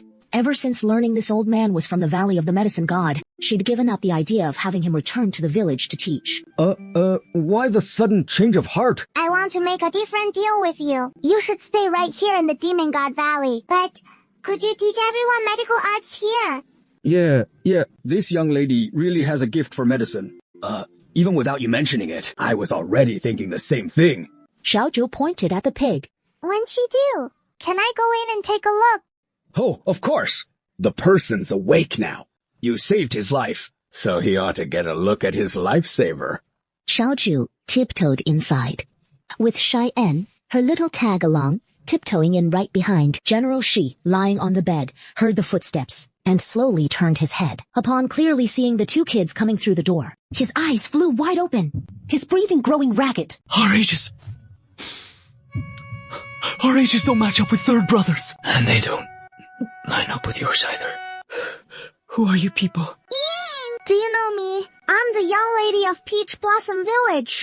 Who are you, anyway? Little Shay and blinked his big eyes from the side, though he had no clue what was happening, but nodded along anyway. Hearing the noise, Old Gu and the others rushed right in. Ouch! What is going on? What is wrong? Oh no, why'd you get out of bed? You, in such a rush to go and die. Old Gu quickly shoved him back onto the bamboo bed. You're the last male heir left in the Shy family. You're trying to do the enemy's bidding and let the Shy family army die out? It took me 5 whole years of hard work to bring you back from the brink. If you're set on dying, go do it somewhere else. Don't come stirring up chaos in my Medicine King Valley. If it weren't for the debt I owe your family, you think I'd waste my time caring if you live or die? Young General Shi, pinned back to the bed by Old Gi Yu, just turned his eyes back to Xiaoju and Shi En. Shisan. My name is Shi Xiaoshu. Shu Ran suddenly recalled seeing that name on the ancestral tablet back home. But didn't Xiaoshu die? Everyone gasped in shock. He pulled Xiaoju right up close, staring at her face, so identical to his 5th sister's as a child. Xiaoju, I'm your uncle Xiaoju. Then he drew Xian over too, cradling him in his arms. I'm your 3rd, Uncle Shi. Everyone in the room exchanged stunned looks. How this turned into a full-blown family recognition ceremony in a heartbeat. So, who are my parents? Shi-san stroked his head, unsure how to explain his tangled heritage. His mother met a tragic end. His father might even be the murderer who slaughtered his own mother and her entire family. Your mother was my 5th sister. Haven't you seen your mother, or did your mother leave you any keepsake? Xiaoju blinked his big eyes, gazing at him. pulling a jade pendant from the bag on his back and handing it over. This is the jade pendant your mother cherished most in her lifetime. She wanted, left to her child. She still loves you. I don't know if your mother is still alive. The jade pendant had already been returned to Xiaoju beforehand. Xiaoju tucked the jade pendant into his bosom. I'll take good care of it. Seeing the fulfillment in those expectant eyes, he paused for a moment, then finally called out, Little uncle. 13. S eyes welled up with tears in an instant, and he nodded gently in quiet acknowledgement. Still set on ending it all. Gonna keep wrecking your body like this? Shixian looked a touch embarrassed, but seeing him finally ready to rest and heal properly, the elder at last ushered everyone out of the bamboo hut so Shixian could get some proper rest. If you've got words, spit 'em out. Village chief. So, you heading back to the capital with them? The village chiefs found his own kin too. What if he ditches us to head to the capital? The more they dwelled on it, the more it felt like the sky was caving in. Tears pattering down, unchecked. What are you all fretting over? My home's right here in Daoyuan Village, and you folks are my family. Even if I go to the capital, you'll all come along. Rest easy, take a bite out of my rice, and I'll chomp on you all night long. Village chief, you're a very god. Now they knew the village chief wouldn't abandon them, and their worries shifted right back to Shixian. Village chief, I want to learn from your uncle how to be a general. You think little General Shy'd be okay with that? You believe me or not, in a sec, I'll beat you into a zombie. Xiaoju mercilessly shatters his sweet dream. Well, the village chief, even your uncle never kicked your dad. Maybe your dad's a real big bad guy. Maybe later, I'll go ask who my real dad is. If he is a bad guy, that is, I'll sack his mom, then beat him up every single day. Yeah, we'll help you sack him. Strength in numbers. Ouch. These kids are so innocently carefree and utterly fearless. Throughout the ages, no one's ever dared to sack the emperor. I know who your father really is. Village chief, your mother was the empress herself. Your father is the emperor. You are the emperor's own daughter, the princess of our Dongxia kingdom. So, when the birds are all flown, the fine bow is stowed away. The cunning rabbit is dead. The loyal hound is boiled for stew. It all rings true, just as foretold. The emperor murdered my mother. And they slaughtered my maternal grandfather too. No wonder my little uncle wouldn't tell me who my father was. The family members just stepping out from the bamboo hut witnessed that very scene unfolding. Dad! Brother! We've got a natural-born powerhouse in the family! A true martial arts prodigy, just waiting to shine! Little nephew's back safe and sound, not a limb out of place.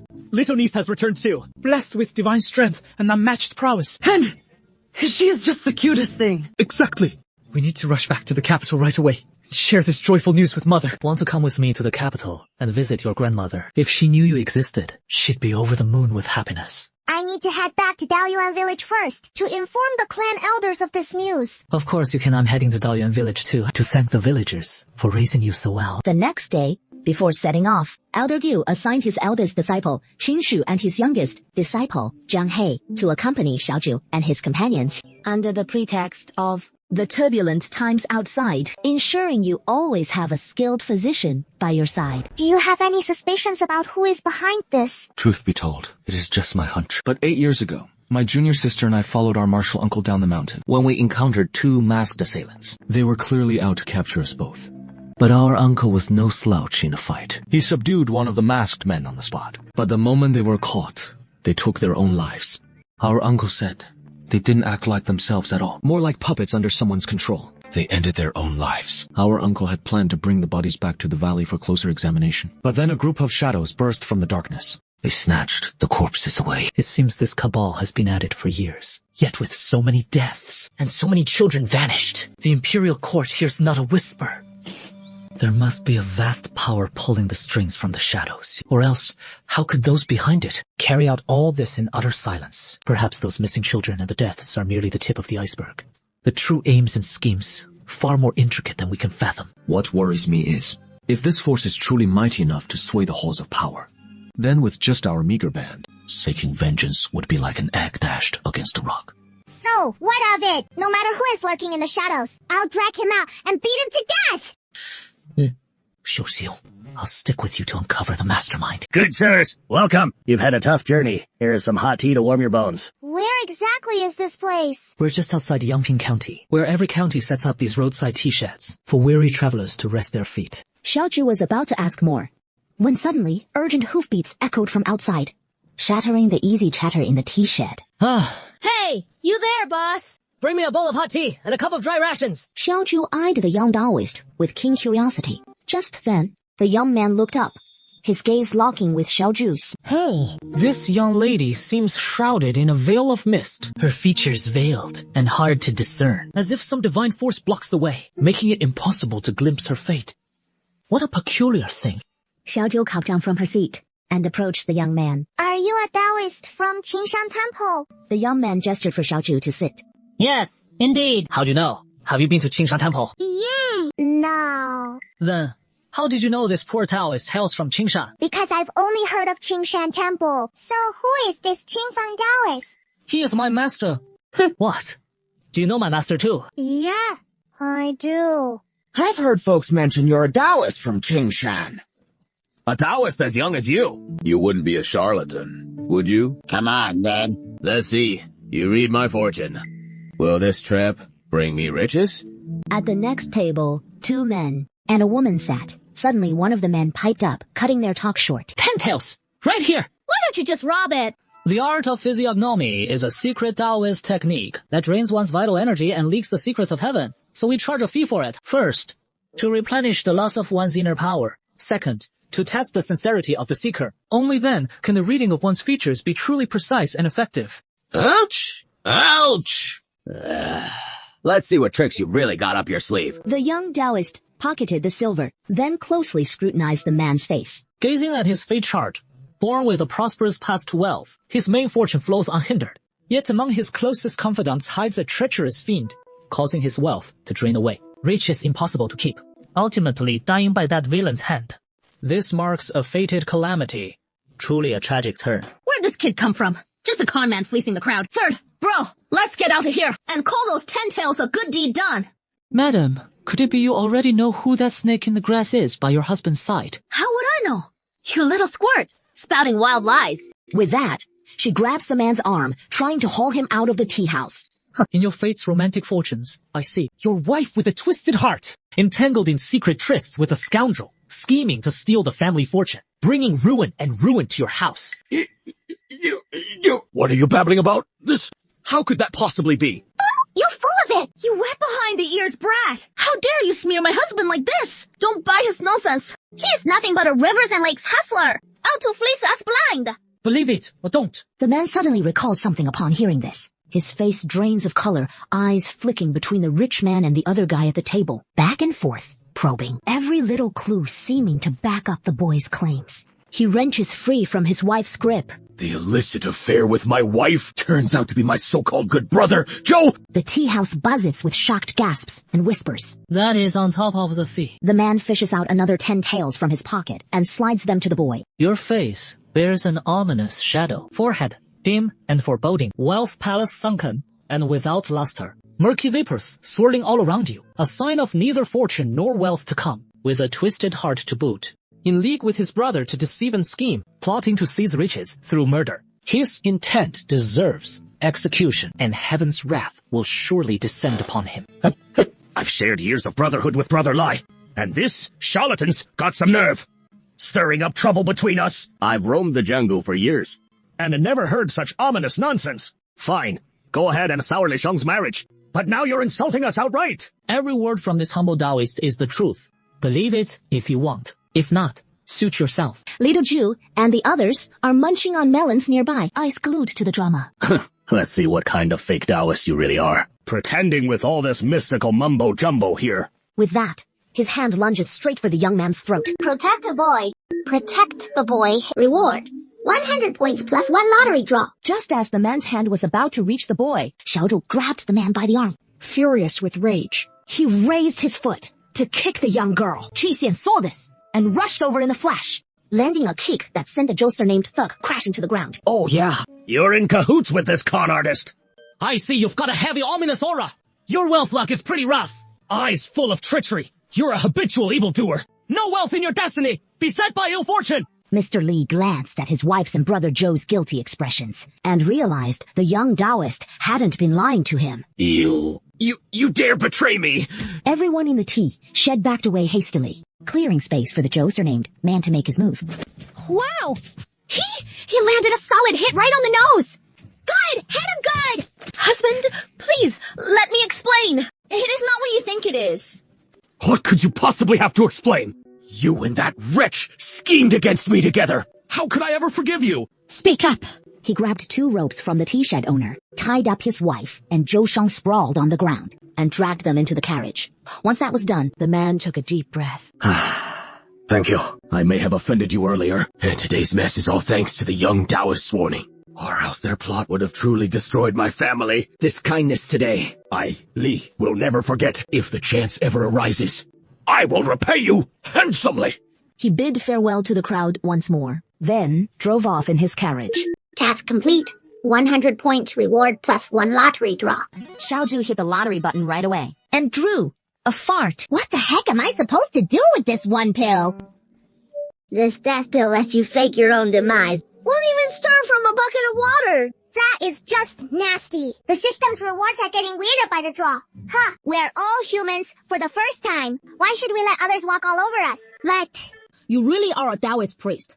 So can you read my fortune? When will I become a general? Kid, let me take a quick look at your face. Your destiny is one of a kind, with clear signs of a general start, so you'll rise to the rank of general. But there is a dire calamity in your fate. An early death you can't avoid. Zhao Hu caught the drift, and so did everyone else. Zhao Hu fuming mad. It was like calling him a short-timer. Hey, that is ungrateful. We just helped you out, and now you're biting the hand that feeds us all. He wanted the reading himself, but hates hearing the truth. Why? Pin this on me, the humble priest. What kind of calamity? Is there a way to turn it around? Village chief, you buying this? The young man leaned in close for a careful study of Zhao Hu's features. That is weird. It plainly points to dying young, yet some unseen force seems to be at play in the shadows, leaving his fate all murky and unpredictable, but with one slim chance for survival. A truly rare sign. To run into 2 like this in a single day, these odd readings left him doubting his own skills. Next time you run into my master, let him to take a look. Hearing Zhao Hu still had that one shot at life, everyone finally relaxed. Priest, you on the hunt for someone? Just call me Jingqing. As for who I'm after, Half a month back, my master and I came down the mountain to buy supplies. Ran into this vendor, bought 10 pounds of rice. But we got shorted a pound. I'm no doormat monk. I tried reasoning with him, and that is when he pulled out his dirty tricks. Not only did this vendor refuse to admit his mistake, he even insulted me and my master as penniless beggars. Instead, he turned the tables, accusing us of swindling and impostoring to cheat people out of food and drink. So you didn't keep arguing with him, or fire back at him? A guy like that won't own up to anything. So why bother going back? Just let it go. Of course I argued with him. It is just that I didn't quite nail my comeback at the time. How could I just take a loss like that? Hey, if it weren't for my master saying swallowing your pride brings blessings, and step back and the seas will open wide. Come on, of course. Now I think enduring it just makes me angrier the more I stew on it. Stepping back only feels like I'm losing more and more. So, you came down the mountain just to track down that vendor from before? You bet. Forget about turning big issues small ones. Nothing. I don't buy it. I gotta give him a piece of my mind. Otherwise, it'll haunt me forever and shake my Taoist resolve. I'm with you on this. We're all just figuring out this human thing for the first time. So why should we let others walk all over us? Like... Exactly. We'll go with you. Yeah, all together. The young lad, overhearing this, felt like he was looking at his own half-siblings jumping into the fray. You guys really mean that? Absolutely. Then, let's head out, right now! Well, it is already getting dark. Those green peddlers have long packed up and gone home. Let's head into town first, and grab a room at an inn for the night. No way I'm staying put. With this grudge festering, I won't catch a wink outside anyway. Do you even know where he lives? Jingxing shook his head. Then, do you at least know his name? Still shaking his head. Aren't you a fortune teller? Then, to find where this guy's at. Eh? Oh, right. The boy was just about to give it a try, but snapped back to reality. I can't do that. No way. That'd just be settling a personal score on the clock. I need a dent to my hard-earned merits. Merchants don't usually switch spots on a whim, so tomorrow, we'll hit 4 more markets. We'll track him down for sure. Whoa! Even you've got your comeuppance day! Xiaozhu and the others piled on the fun. So the bunch of them cackled like a pack of twisted villains, letting out wild, unhinged laughs full of glee, all while pretending they didn't know the guy. What? You short someone on weight again and catch a beating. Sure enough, walk too many dark roads, and you'll bump into ghosts sooner or later. Xiaoju asked the vendor at the next stall who did it. Heard the guys from the capital. Let me fill you in on the details. Yeah. Vendor snatched up the melon seeds the girl offered. No fuss about it. This fella, heading to the capital. Some young lord from the Shi clan rows in, wants to buy rice from his stall. Going rate 10 coppers, a jin. But he charges the guy 30. The buyer orders 30 jin. And he hands over just 20. The buyer's young servant spots it in a flash, right? Doesn't say a word, just steps up and lays into him. Xiaoju eyed the bruised and battered man sprawled on the ground and said to Jingxin, Turns out he actually went easy on you. Jingxin had his whole worldview flipped. What is listening to his fortune-telling worth anyway? I'd hate to lose face in front of my master. What kind of bullshit prince has never even seen a battlefield? And has the gall to boast that the Shy family aren't any kind of heroes when they took a defeat, and that the Shy army's big win back then was just sheer luck. Damn his hide. What is some spoiled heir hunkered down in these peaceful times supposed to be? PFFT. You son of a dog. If it weren't for the Shy family stepping up back then, we wouldn't have these calm days today. Hey, didn't peg you for having such a filthy mouth, but you've got a heart of gold. With that, he hauls the vendor to his feet. Let's go. I'll get you to the clinic. We're about ready to head home. You, coming. I'm bound for Taoyuan village in Qingshan County. See you down the road. Hold on. What business you got in our village? Your folks are in Taoyuan village. Can't be that much of a coincidence, can it? So the master wasn't pulling my leg after all. Hey, got any real big shots with deep pockets in your village? You fixing to swindle folks in our village. You really think I look like a swindler? Easy there. I keep telling you, I'm no crook. If I wasn't hunting down a lead, you think I'd waste my time heading there? Who exactly are you tracking down in our village? I'd say it, but you wouldn't get it. Village head. Let's hit the road now. But not before we settle one last bit of business. There are 4 of them in total. We'll bag 1 each. Xiaoju pointed at Zhaohu, Adu, and Tainu. Oh, what about me? You guys handle the beatdowns. After saying that, Xiaoju redeemed 8 or 9 goofy emoji masks from the system mall. Masks. Xiaoju slapped one on herself. Whoa. Ooh. This one's mine. The others took one look and immediately cracked up, hands dangling to the ground. Oh man, How is this thing so hilarious? The rest quickly slapped theirs on too. You look like a total idiot. You calling me? You're the idiot here. I'm dying laughing. The group just lost it, rolling on the ground in hysterics. Somebody save me. This is too funny. What are you all up to? I can laugh, sure, but I'm an adult. Gotta keep it together. Can't hold it. Too damn funny. Yeah. 1-to-1. Sheng and the QNG. Q wildly waved their hands, saying no way. Both passing. Xiaoju ignored them, grabbed the sacks. With Adu, Zhaohu, and Tainu right behind her, they timed it perfectly, dropping the sacks from above. You lot. What the hell are you stinking weirdos? Do you even know who I am? The heir to the Pingnan Marquis snarled. You're the stinking one. Your whole family's foul. What the hell are you stinking weirdos? Do you even know who I am? The one I'm pounding is your sister-in-law. Upright indeed. Name unchanged. Deeds unswayed. Surname steadfast. Folk, call me Big Bro Biao. The guy in the sack thrashed like mad, then went limp on the spot, flopping like a sack of mud. Xiaoju saw they had passed out. She took the sack off them, then looted all the valuables from the heir of the Pingnan Marquis and his entourage, stuffed them into the sack, tied it up and made off. Aren't we stripping their clothes? Those could fetch a price too. Your sister-in-law sure is ruthless. Zhouhu perked up at that and rushed over to strip the finest outer robes off the best dressed of the Pingnan heirs bunch. Heading home. Xiaoju and the gang whipped the carriage into a gallop all the way back. Whoosh! This mask is pretty good. It really matches my vibe. Next time I head out for some mischief, I'll be wearing this. Village head. Who is Brother Biao? That is my title in the Jianghu. Since when have you ever roamed the jungle? Starting today, I will. From now on, I'll make my name echo across the land from south of the Yangtze to the north. Xiaoju struck a heroic pose, hands on hips, and burst into laughter. while frantically calling out to the system in her mind. System! Quick! Give me some background music that fits my status and style. Yeah! As the music kicked in, Xiaoju's face turned green. But for some reason, her body started shaking along uncontrollably. Xiaoju quickly called it off. Stop! What I wanted was that, the Jitian de Shang one. The one from when I crossed over. The system played dead and logged off. Tiny watched as the little girl who'd just been laughing with hands on hips shook her legs and butt a few times, then plopped down inexplicably and started sulking. Are kids these days all this weird? Where are we crashing tonight? Xiaoju took a look. Yeah. And looked a bit troubled. Seems like all the rooms are taken. Guess we'll have to get someone to build a bigger house tomorrow. Quick! Yeah. A big villa. I'm a rich guy now. The village head's place is probably too crowded now. But you can totally come stay at my place. My mom's super gentle. And my sister's already studying medicine with your master. So you'd be fellow disciples with my sister. What is the difference from being real siblings?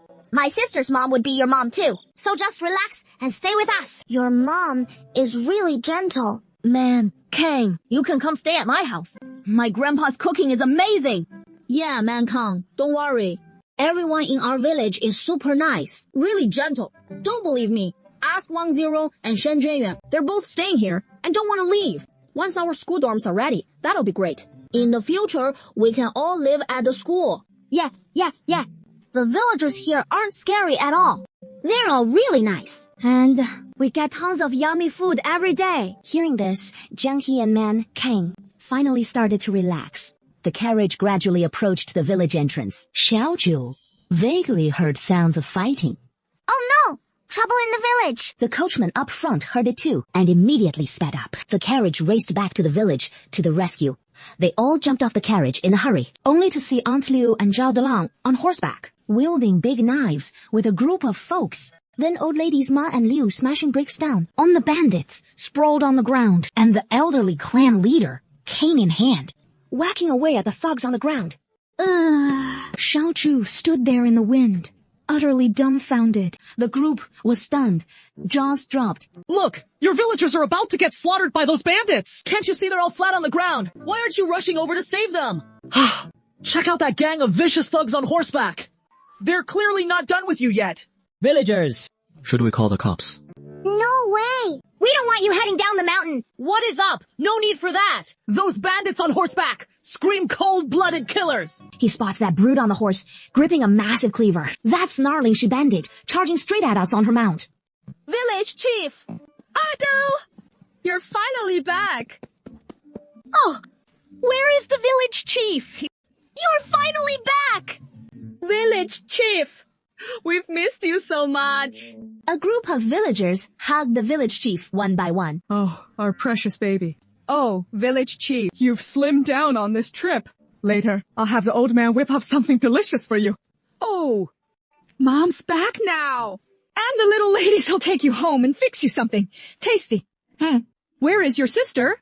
She off studying at Demon God Valley, learning medicine. Little God Valley's that medicine God Valley, where they save folks from suffering. Adele nodded. Yeah. I always said Big Tooth's girl had real promise. Ever since she was little, tinkering with herbs alongside Dr. Huang. She has clearly got a gift for it. Oh, village chief. Don't stay away quite so long next time. You had us old-timers worried sick. Shikanti watched the Daoyuan villagers treat his own niece so warmly, like family better than bloodkin. Tears nearly spilling from his eyes right then. Jiang He nudged Adu. Didn't you say your mom was super gentle? Mom. Adu's starting to think now. Ouch, my face is stinging a bit. Is this really Taoyuan?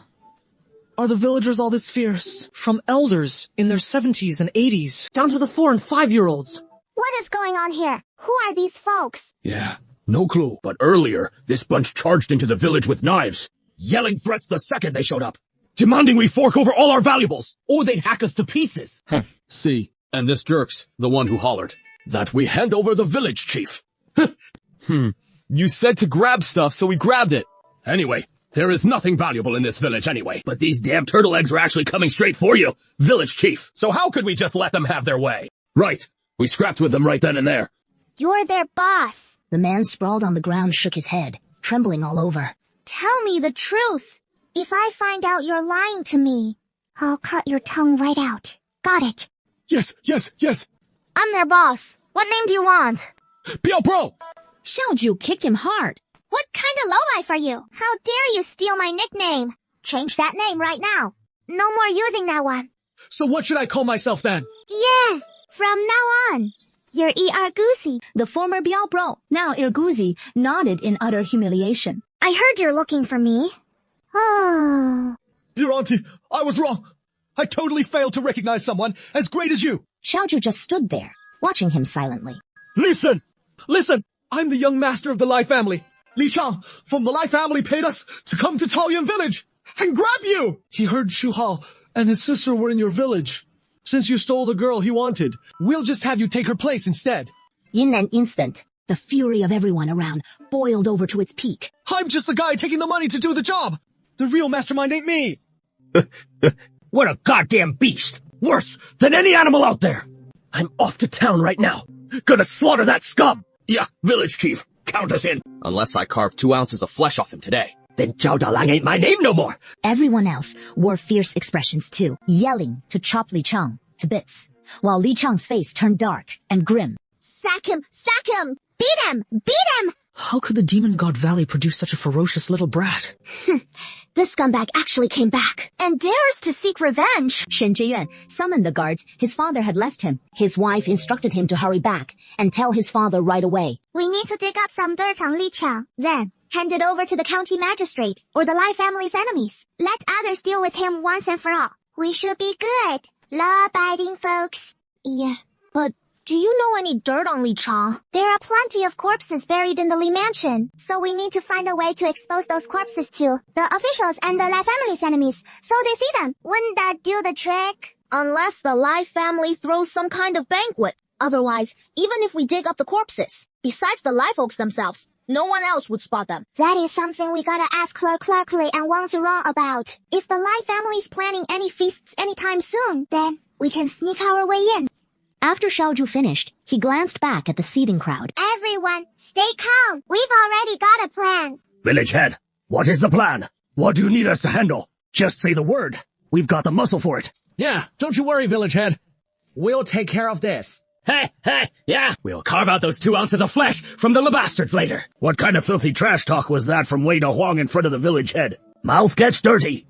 We'll stitch it shut. Ow, spit, spit, spit. Ow, ow. It is all my fault. All my fault. Hey, my mouth's got no damn filter. Ugh, I just blurt out every damn thing. Xiaoju waved his hand, signaling everyone to quiet down, and had Irguzi and his crew hauled off to the ancestral hall. Dealing with the enemy. We gotta strike once and strike true. Charging in to beat up Li Chang ain't the smart play. We need to bury Li Chang so deep he can't ever climb out. Make him pay dearly for all the evil he has wrought. Folks, hang tight in the village for updates. I've got this all sorted if we need hands later.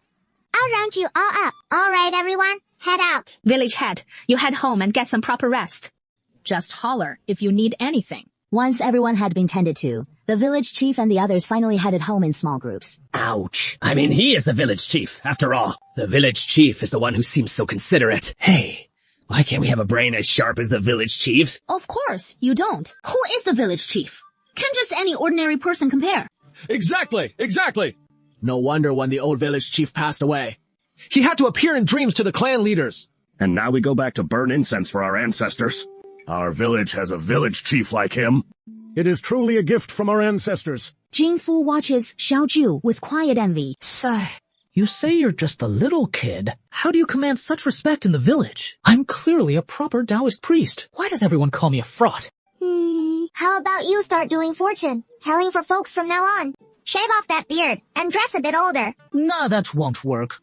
I'm way too handsome as is. People have to see that, isn't it? Off to Mengzhou you go, eh? This guy's even more full of himself than I am.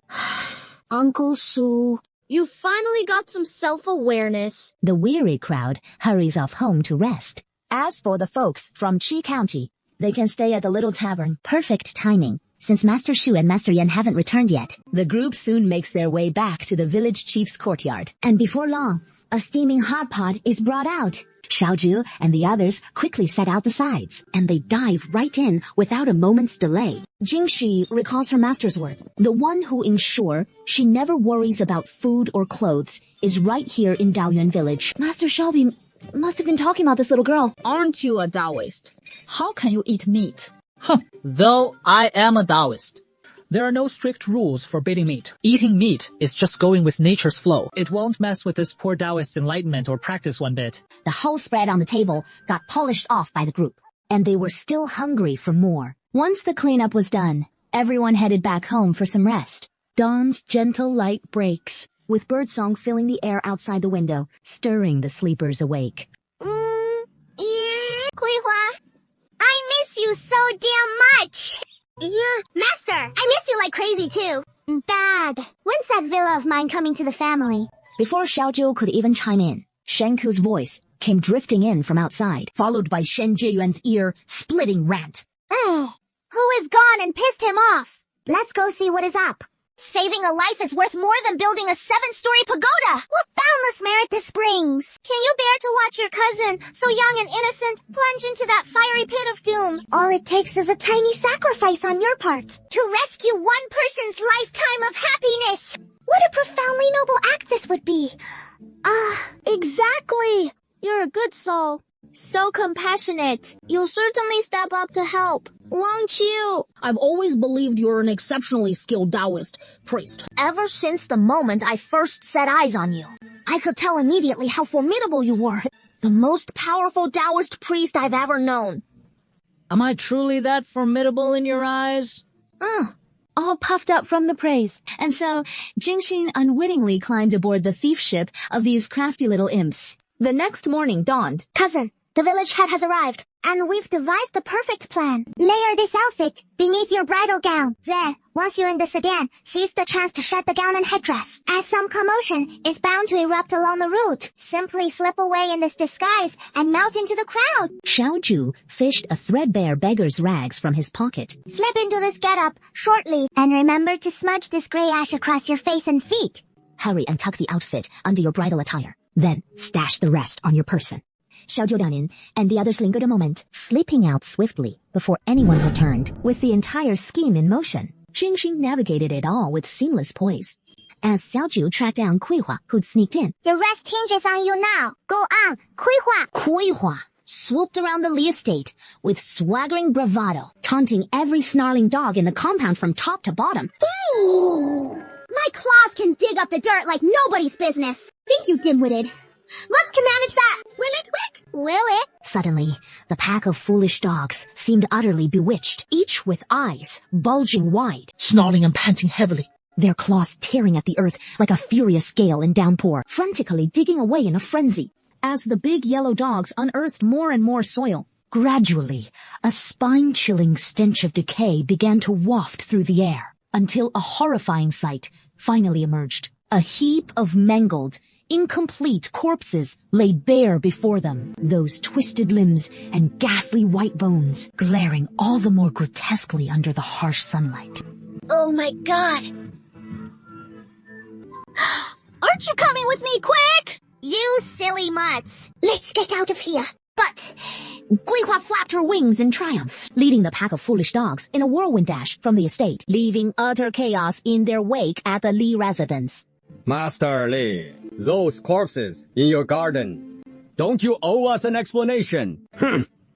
Master Dong. What exactly do you mean by that? The Lai household has always been above board and honorable. How could we be tangled in such an atrocious scandal? It must be some villain's malicious frame-up aimed at ruining the Lai family's reputation. Master Dong, that is far too glib an excuse for you to toss out, with those bodies turning up right in your own garden. Never mind their mysterious origins. That foul reek alone suggests they've been buried there for quite some time. If not for those big yellow dogs unearthing them by chance today, they might have stayed hidden for days more, wouldn't they? How dare the Lai family? How could you stoop to such heartless madness? These are children's corpses. To lay such vicious hands on innocent young lives! It is utterly unforgivable. Heaven itself won't stand for it! I'll take this straight to the capital authorities! Congratulations! Host, you've punished the wicked and rooted out evil, helping the tragically slain wrong souls get their revenge. As a reward, 200 points plus 1 lottery draw. Xiaoju taps the lottery button and draws a suona. What is a suona? Even 4. Suona, huh? This suona is not your everyday kind. So what is the difference? It is a system-crafted suona. Guaranteed to ward off every demon and ghoul out there. It is just a suona. Right. Oh, host, you're heading out. And Water Killer Dog's still waiting for me outside. You left them up, huh? No, I didn't. They said they want to crash in our village from now on. What do you say, host? Can we? Of course. Xiaoju and the crew hustle out to link up with the group, keeping their heroic deeds low-key. Then head back to the village in a big, triumphant parade. Back in the courtyard, Xiaoju spots her little uncle waiting there for her. What is up with little uncle? Tomorrow, Uncle's off to the capital. Wanna come along and see your maternal grandma? But first, I gotta run it by the clan elders. I'll go with you. Village Chief. I found my family. Village Chief. Don't leave. I can't bear to let you go. How are us villagers supposed to get by without you? The other group leaders are just as bad, snot streaming, tears flowing, bawling their hearts out. How'd you all know I'm leaving tomorrow? What? Leaving tomorrow? Village Chief! Can't you just stay? Without you, how are we gonna make it? Village Chief! Oh, Village Chief, I can't go on living. How can you be so heartless? Village Chief! How can you bear to abandon the villagers in our village? How are they supposed to survive without you? I haven't abandoned everyone. I'll be back in just a few days. The moment the team leaders heard that, they immediately wiped away their tears, sat back down on their stools, and pretended like nothing had happened. How did the village chief find her own family? Xiaoju pointed to the family line. He showed me Xiaoju's family lineage and hurriedly greeted the team leaders, followed by a heartfelt expression of gratitude. I don't want your thanks. Just don't take our village chief away. And if you do, take me along too. I'm worried about my little village chief. The clan elders sat there with rather sour looks on their faces. Saying nothing, he quickly introduced his own identity and Xiaoju's background. The team leaders, who had been fuming earlier, now realized this was a surviving son of the Shai family, and they hurriedly stood up. Rest assured, Xiaoju is still the village chief of Taoyuan village. This trip to the capital is just to visit my mother. She'll be back before long. Grandpa, clan leader, I won't leave you all, nor will I leave the villagers. And I certainly won't leave Taoyuan village. Taoyuan village is my home, and they're all my family. Yeah, once the village chief grows up, she'll have to leave Taoyuan village someday. She can't stay here forever. Then, I'll just bring the villagers with me. Wherever we are, that is Taoyuan village. The clan elders perked up in an instant. I'll head to the capital with the village chief tomorrow. The capital's crawling with ox ghosts, snake spirits, and all sorts of demons. I can't let the village chief head off to get bullied by those city folks. Even the other team leaders insisted on tagging along, but Xiaoju turned them down flat. The team leaders were all up in years, after all, and he didn't want them trudging along on such a long, tiring journey. In the end, after a bit of back and forth negotiating, the team leaders agreed to pick a few trusty villagers to go with the village chief. Patriarch, Grandpa, I won't leave you all, or the villagers either. You're all my family. After wrapping things up, Xiaoju strolled home with his hands behind his back. Reaching his doorstep, when he suddenly remembered the kids back in the cave, they'd really bailed him out big time today. So Xiaoju figured he ought to swing by the cave and check on them. Xiaoju rounded up Adio and Zhaogi, and the crew leaped off in a hurry toward the cave. This time, heading to the cave, Shixian and Qinshu came along too. There is a scrap going down over there. Village chief, wanna go catch the action? I wanna go too. Of course I do. But crashing every spectacle's a recipe for trouble. The group zipped over to the scene in no time and flopped down on a prime little hillside for the show. Hey, why'd these two sides call it off? Yeah, probably just catching their breath. Let's hear what they're saying. The kids immediately perked up their ears, tuning into the back and forth below. Otto man, we can't hear squat. Kuihua's living the dream. Kuihua zipped down there all sly-like, crouching in the bushes. just a few meters from the hot gossip. If only I could shrink down small like Kuihua. I'd be tough to spot doing anything. You want to be as sharp as Kuihua. But if you turned into a Kuihua, you'd be plated up for dinner in under 15 minutes. Can't catch a word. So, let's just watch. We'll wait for Kuihua to loop back and spill the tea. 黑汽车，你更出分. Hand over that antidote right now. Craving the antidote. Sure. Go ahead and call your brother. Sister Sujing, like I told you. As long as you agree to my terms, I'll hand over the antidote. Time waits for no one. The longer this drags on, the worse off your brother will be. Yeah. A true son of the Sioux family would rather die than yield to threats. Su Jingxi gripped the sword hilt tightly, her form swift as a swallow, leaping into the air with sword in hand, her blade weaving an impenetrable storm. Its cold gleam flashing straight toward Hechuan. Hechuan wasn't about to back down. Unleashing every trick up his sleeve, clashing fiercely with Su Jingxi, swords crossing in a blur, sword chi slashing wildly. Sioux family swordsmanship on display. I don't know the guy, but that was definitely Sioux family swordsmanship. He just used. I've seen the old South family master practice it before. Impressive. Super impressive. In the Eastern Xia Kingdom, the South family army's sword arts rank among the very best. Even better than old General Shi's. Our Shai family excels with spears. Fair enough. Since there is no real comparison between the two families, the kids lost interest in debating it further, and turned their eyes back to the fierce fight unfolding below. Hechuan pressed in on Su Jingxi, thrusting straight at her right flank. She dodged too late and fell back. Just as Su Jingxi lunged to snatch the antidote from Hechuan, He Chi-cheng flashed a wicked grin and held the antidote hard toward the nearby cliff. Su Jingxi, I did warn you. If you're not willing, then forget about saving your brother. With that, he swaggered off with his guards in tow. Sure, come back. I'll head back to the capital first. We've still got the Imperial Physician at home, right? Have the Imperial Physician find a way to ease the poison's effects for now. Don't worry, Big Bro won't die. Yeah, head back to the capital. Brother, Chouyi? Yeah, don't worry, I'll definitely track down another antidote. I refuse to believe that is the only one in existence. Su Jingxi quickly urged the group to gallop back to the capital at full speed. Where is Kuihua?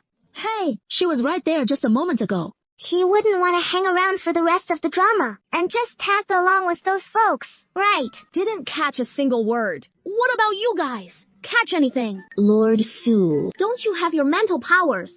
Why didn't you use them to eavesdrop back there? Your brother. Why didn't I speak up sooner? You didn't even ask the Beastmaster. Say that again. I figured you already knew. Oh! Can we rewind that scene from just now and play it back? I'll pay for it. Come on. It is worth every coin to watch. I'm just a system after all. I don't have that kind of pull.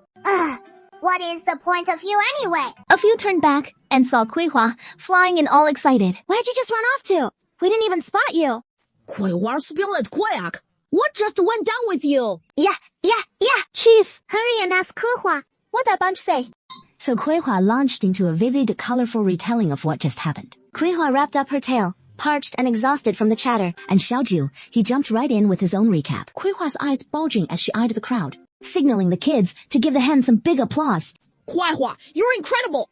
You're a total invincible divine chicken. Ain't no chicken in all of Eastern Sha that tops you. You're one of a kind. The absolute best. Forcing a girl to marry him. That Hechuan's downright shameless. Couldn't even take down that young miss. He is just plain wicked. And tried tossing her sister right off the cliff. Will that young Mrs. Brother end up dead? Yeah. I snagged it back. When do you grab it? Right when that thing got chucked down, I swooped in and nabbed it. So I am scrapping over it nonstop. Got me wondering what kind of treasure's worth dying for. Here, buddy, Cutie didn't spot ya there. Bringing it straight to ya. Kuihua thrust a little vial right in Xiaoju's face. Kuihua, you know this is someone's lifeline medicine, right? You hand it to me, but I got no use for it. It is done and dusted now. The kids glanced at one another. I glanced at you. Finally, they all zeroed in on Shixian together. Aren't you buddies with Miss Sue? You take it to her. I don't know her. I just thought his swordplay felt familiar. Just like the Safti family sword arts. You handle it, little uncle. Uncle, off you go. Uncle Shi, clutching the antidote, dashed off to catch up with the Su family, who just left a moment ago. The group, having polished off their melon, pressed on toward the cave. Village Chief! Village Chief! You're here! The village chief has arrived! Xiaoju pulled a fistful of candies from his pocket and passed them around to everyone, thanking them profusely for how well they'd done today. Would you like to go to school?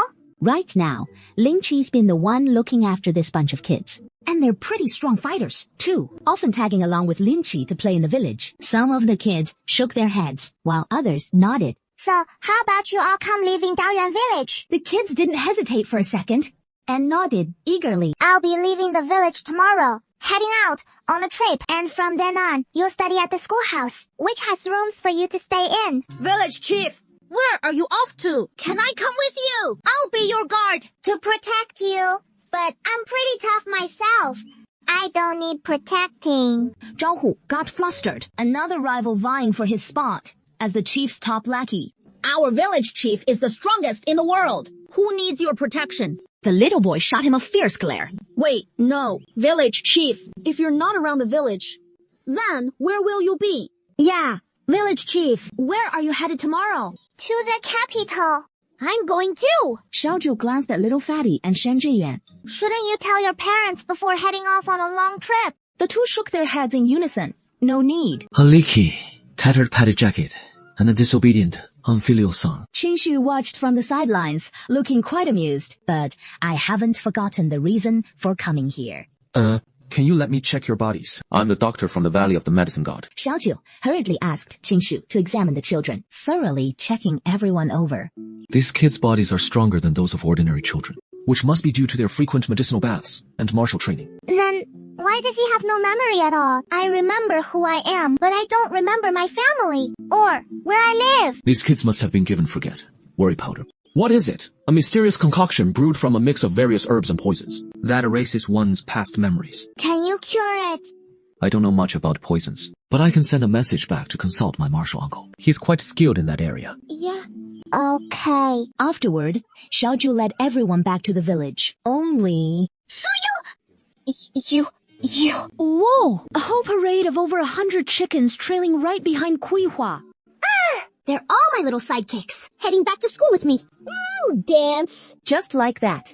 Xiaoju leading the pack of kids, and Kuihua herding a flock of chickens. They all set off in grand procession toward Daoyuan village. The next morning, Xiaoju had just stepped out of the courtyard. When the gate was swarming with villagers, none were more thrilled than Granny Shu and Zhao Dalang. After their all-night battle the previous evening, they'd finally secured the honor of escorting the village head to the capital today. The carriage slowly rolled out of Daoyuan village. Hey, do folks in the capital look just like us?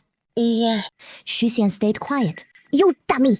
I'm taking you on today. The two rough housed inside the carriage, nearly flipping the whole thing over. Why don't you two just run alongside the carriage outside? Xian and her husband hurriedly sat up straight, while Adu and Kuihua snickered gleefully from the sidelines. Xiaoju shot them a stern glare, and they clammed up quick yet. But, wait, that giggling, it is still going on. The kids' eyes went wide with fright, and they all scrambled to track down the source. In the end, it was Kuihua who spotted it, right under the bench everyone was sitting on. There was a secret compartment there. They flung it open in a hurry. Well, I'll be Shito and Jiang He. Who knows when they'd snuck inside? Xiaoju hauled them out. One by one, fuming so hard he grabbed Jiang. He right up and smacked his butt. A good few times. Do you have any idea what hiding in that compartment? Could do if we hadn't found you and you suffocated. Oh! Whack! Jiang He let out a big wail after Qingshu finished scolding him. Jiang He put the guy back in place. You hit him, so you can't hit me now, right? Ow! Jiang He is really going at it hard. Tiang He clutched his sore bottom too and squatted down next to Stone, looking all sulky. No way around it. We'll just have to bring these two little tag-alongs. Shouldn't we let the clan elders know? Who is gonna say thanks? Everyone turned their gazes straight to Kuihua. Kuihua acted like she didn't notice a thing, craned her neck, and flapped right up to the horse. She perched on the carriage roof. Isn't that the county town up ahead? When you get home later, just have your dad send a messenger with a word. Easy as that. Yeah, great idea. The carriage rolled into town, and little Fatty hopped right off, racing home. A good while passed before little Fatty came back out, hauling big bags and small ones. Well, look at that. He totally raided his own house. Little Fatty clambered back onto the carriage and started unpacking his bundles. Did you go home and clean out the cash? Not exactly. Mom heard I was off to the capital and slipped me a few hundred taels. Then I swung by Dad's for a quick visit and scored another few hundred. And after that, I popped over to Grandma's, picking up a few more hundred from her. Little Fatty kept digging through the bundles, pulling out gifts, all of them for his buddies. And the kids couldn't stop playing with what they got. Next time I come visit your place, I'll bring a gift for your grandma too. Ants! Something big for your parents! The carriage pressed on amid the kids' cheerful chatter and giggles. Roast wild rabbit! Roast wild rabbit! Everyone tossed all the rabbits and fish they'd caught to Old Lady Shu, Sister Xiao Xiao, and the others. Time to let loose go wild! Let's run free!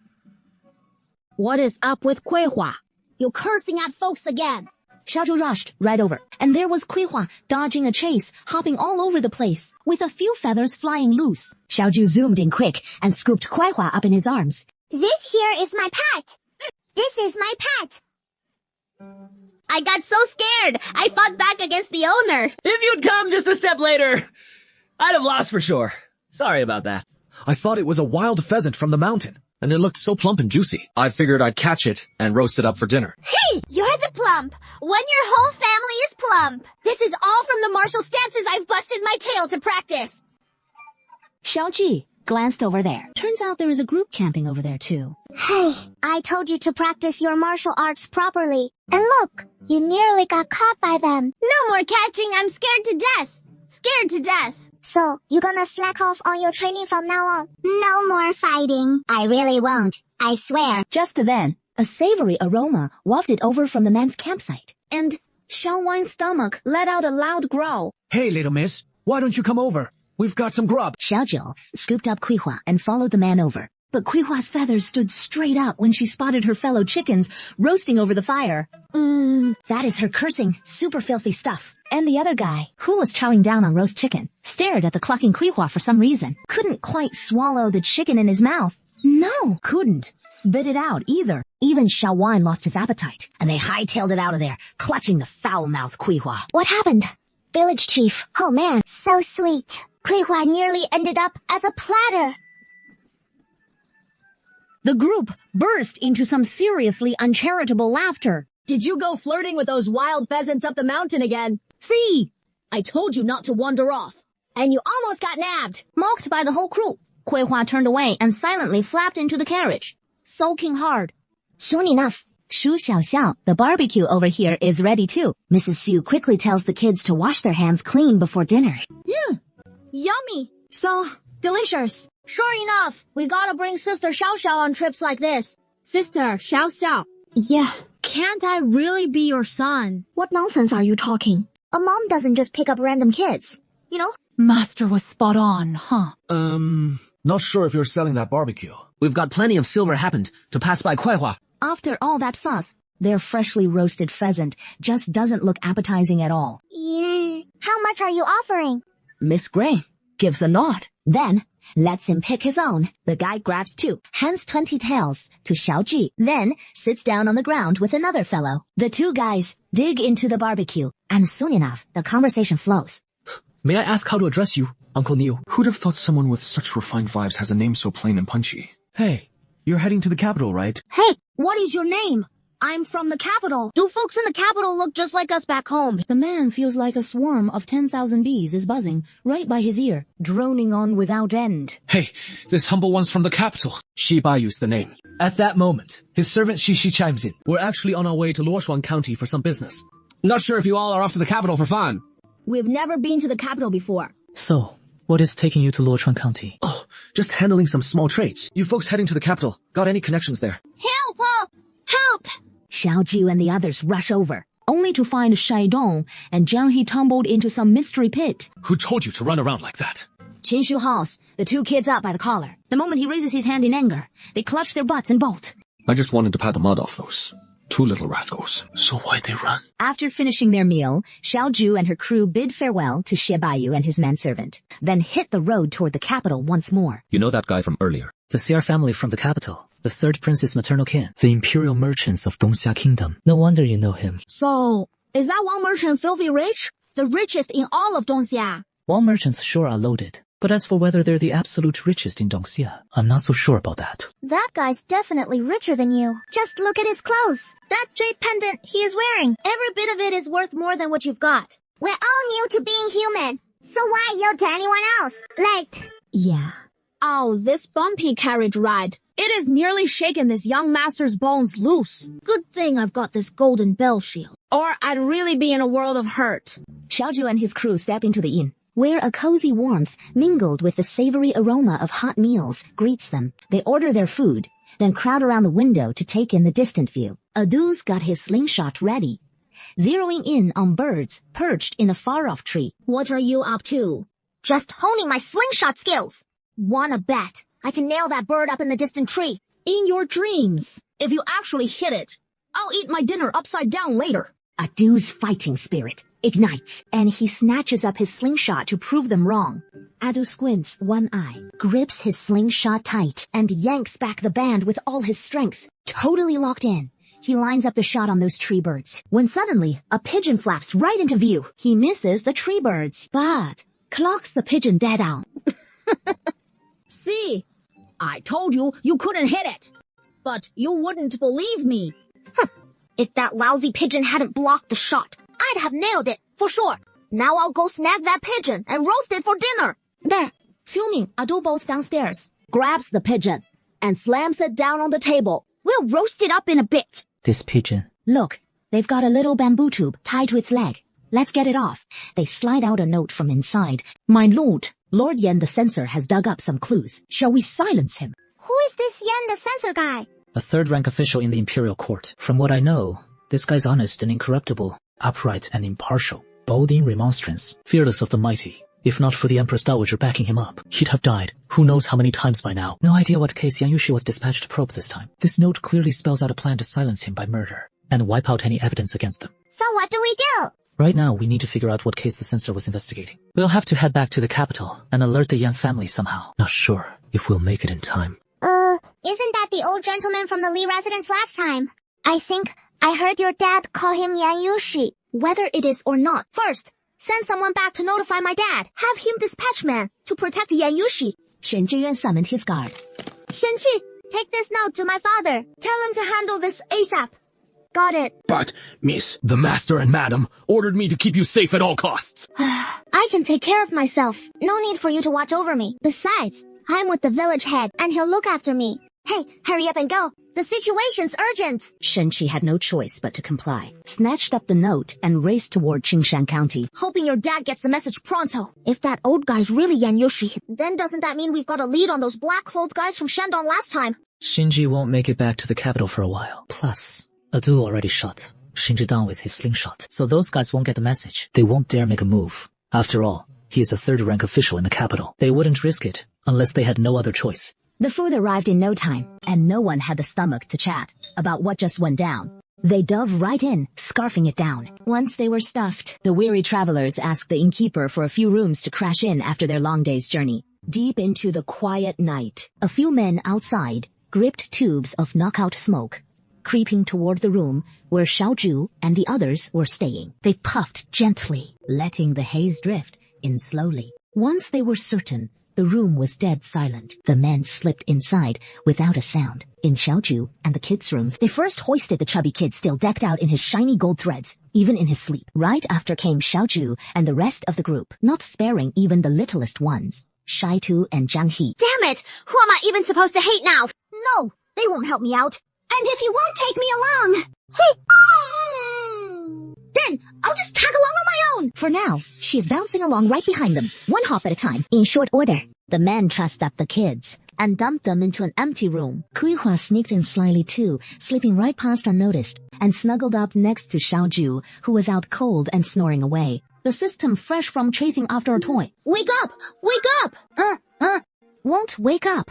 Well, would you look at that? He is struck too. Guess I'll have to pull some strings upstairs and get the host something that'll make him immune to all poisons. The system hollered into Xiaoju's mind over and over. Disturbing someone's sleep is just plain rude. Here, let's sell off this wild boar and use the money to build a school. If it is not enough, I'll head back into the mountains and catch a few more. Wild boar. Oh man. No young dogs. You're something else. I heard the village chief headed into the mountains to build a school for the village. The villagers there were moved to tears. If you head to town, who knows how much wild boar fetches? 甜点货. Yeah. Village chief, I know. Tomorrow, I'll go with you. The little miss nodded. The next morning, Tian the hunter drove the ox cart with the village chief aboard, followed by Zhao Hu and his 2 buddies, shamelessly tagging along. Yeah. We've arrived. Right here. Xiaoju looked up. Yongfu Restaurant. Last time, Liu Daishu said the liveliest spot in town was around Yongfu Restaurant. Xiaoju toddled inside on his short little legs. Gentlemen, what'll it be? I'm here to see your boss. We've got some game meat and want to know if your place deals in it. Xiaoyu heard they were there to sell game, so he led them inside to meet the shopkeeper. Oh, my! Is this your daughter? Nah, not at all. This is our village chief. Who you looking down on? Having a kid as village chief. That is hilarious. No matter what the shopkeeper really thought, he put on a warm welcome. What kind of game are you two looking to buy?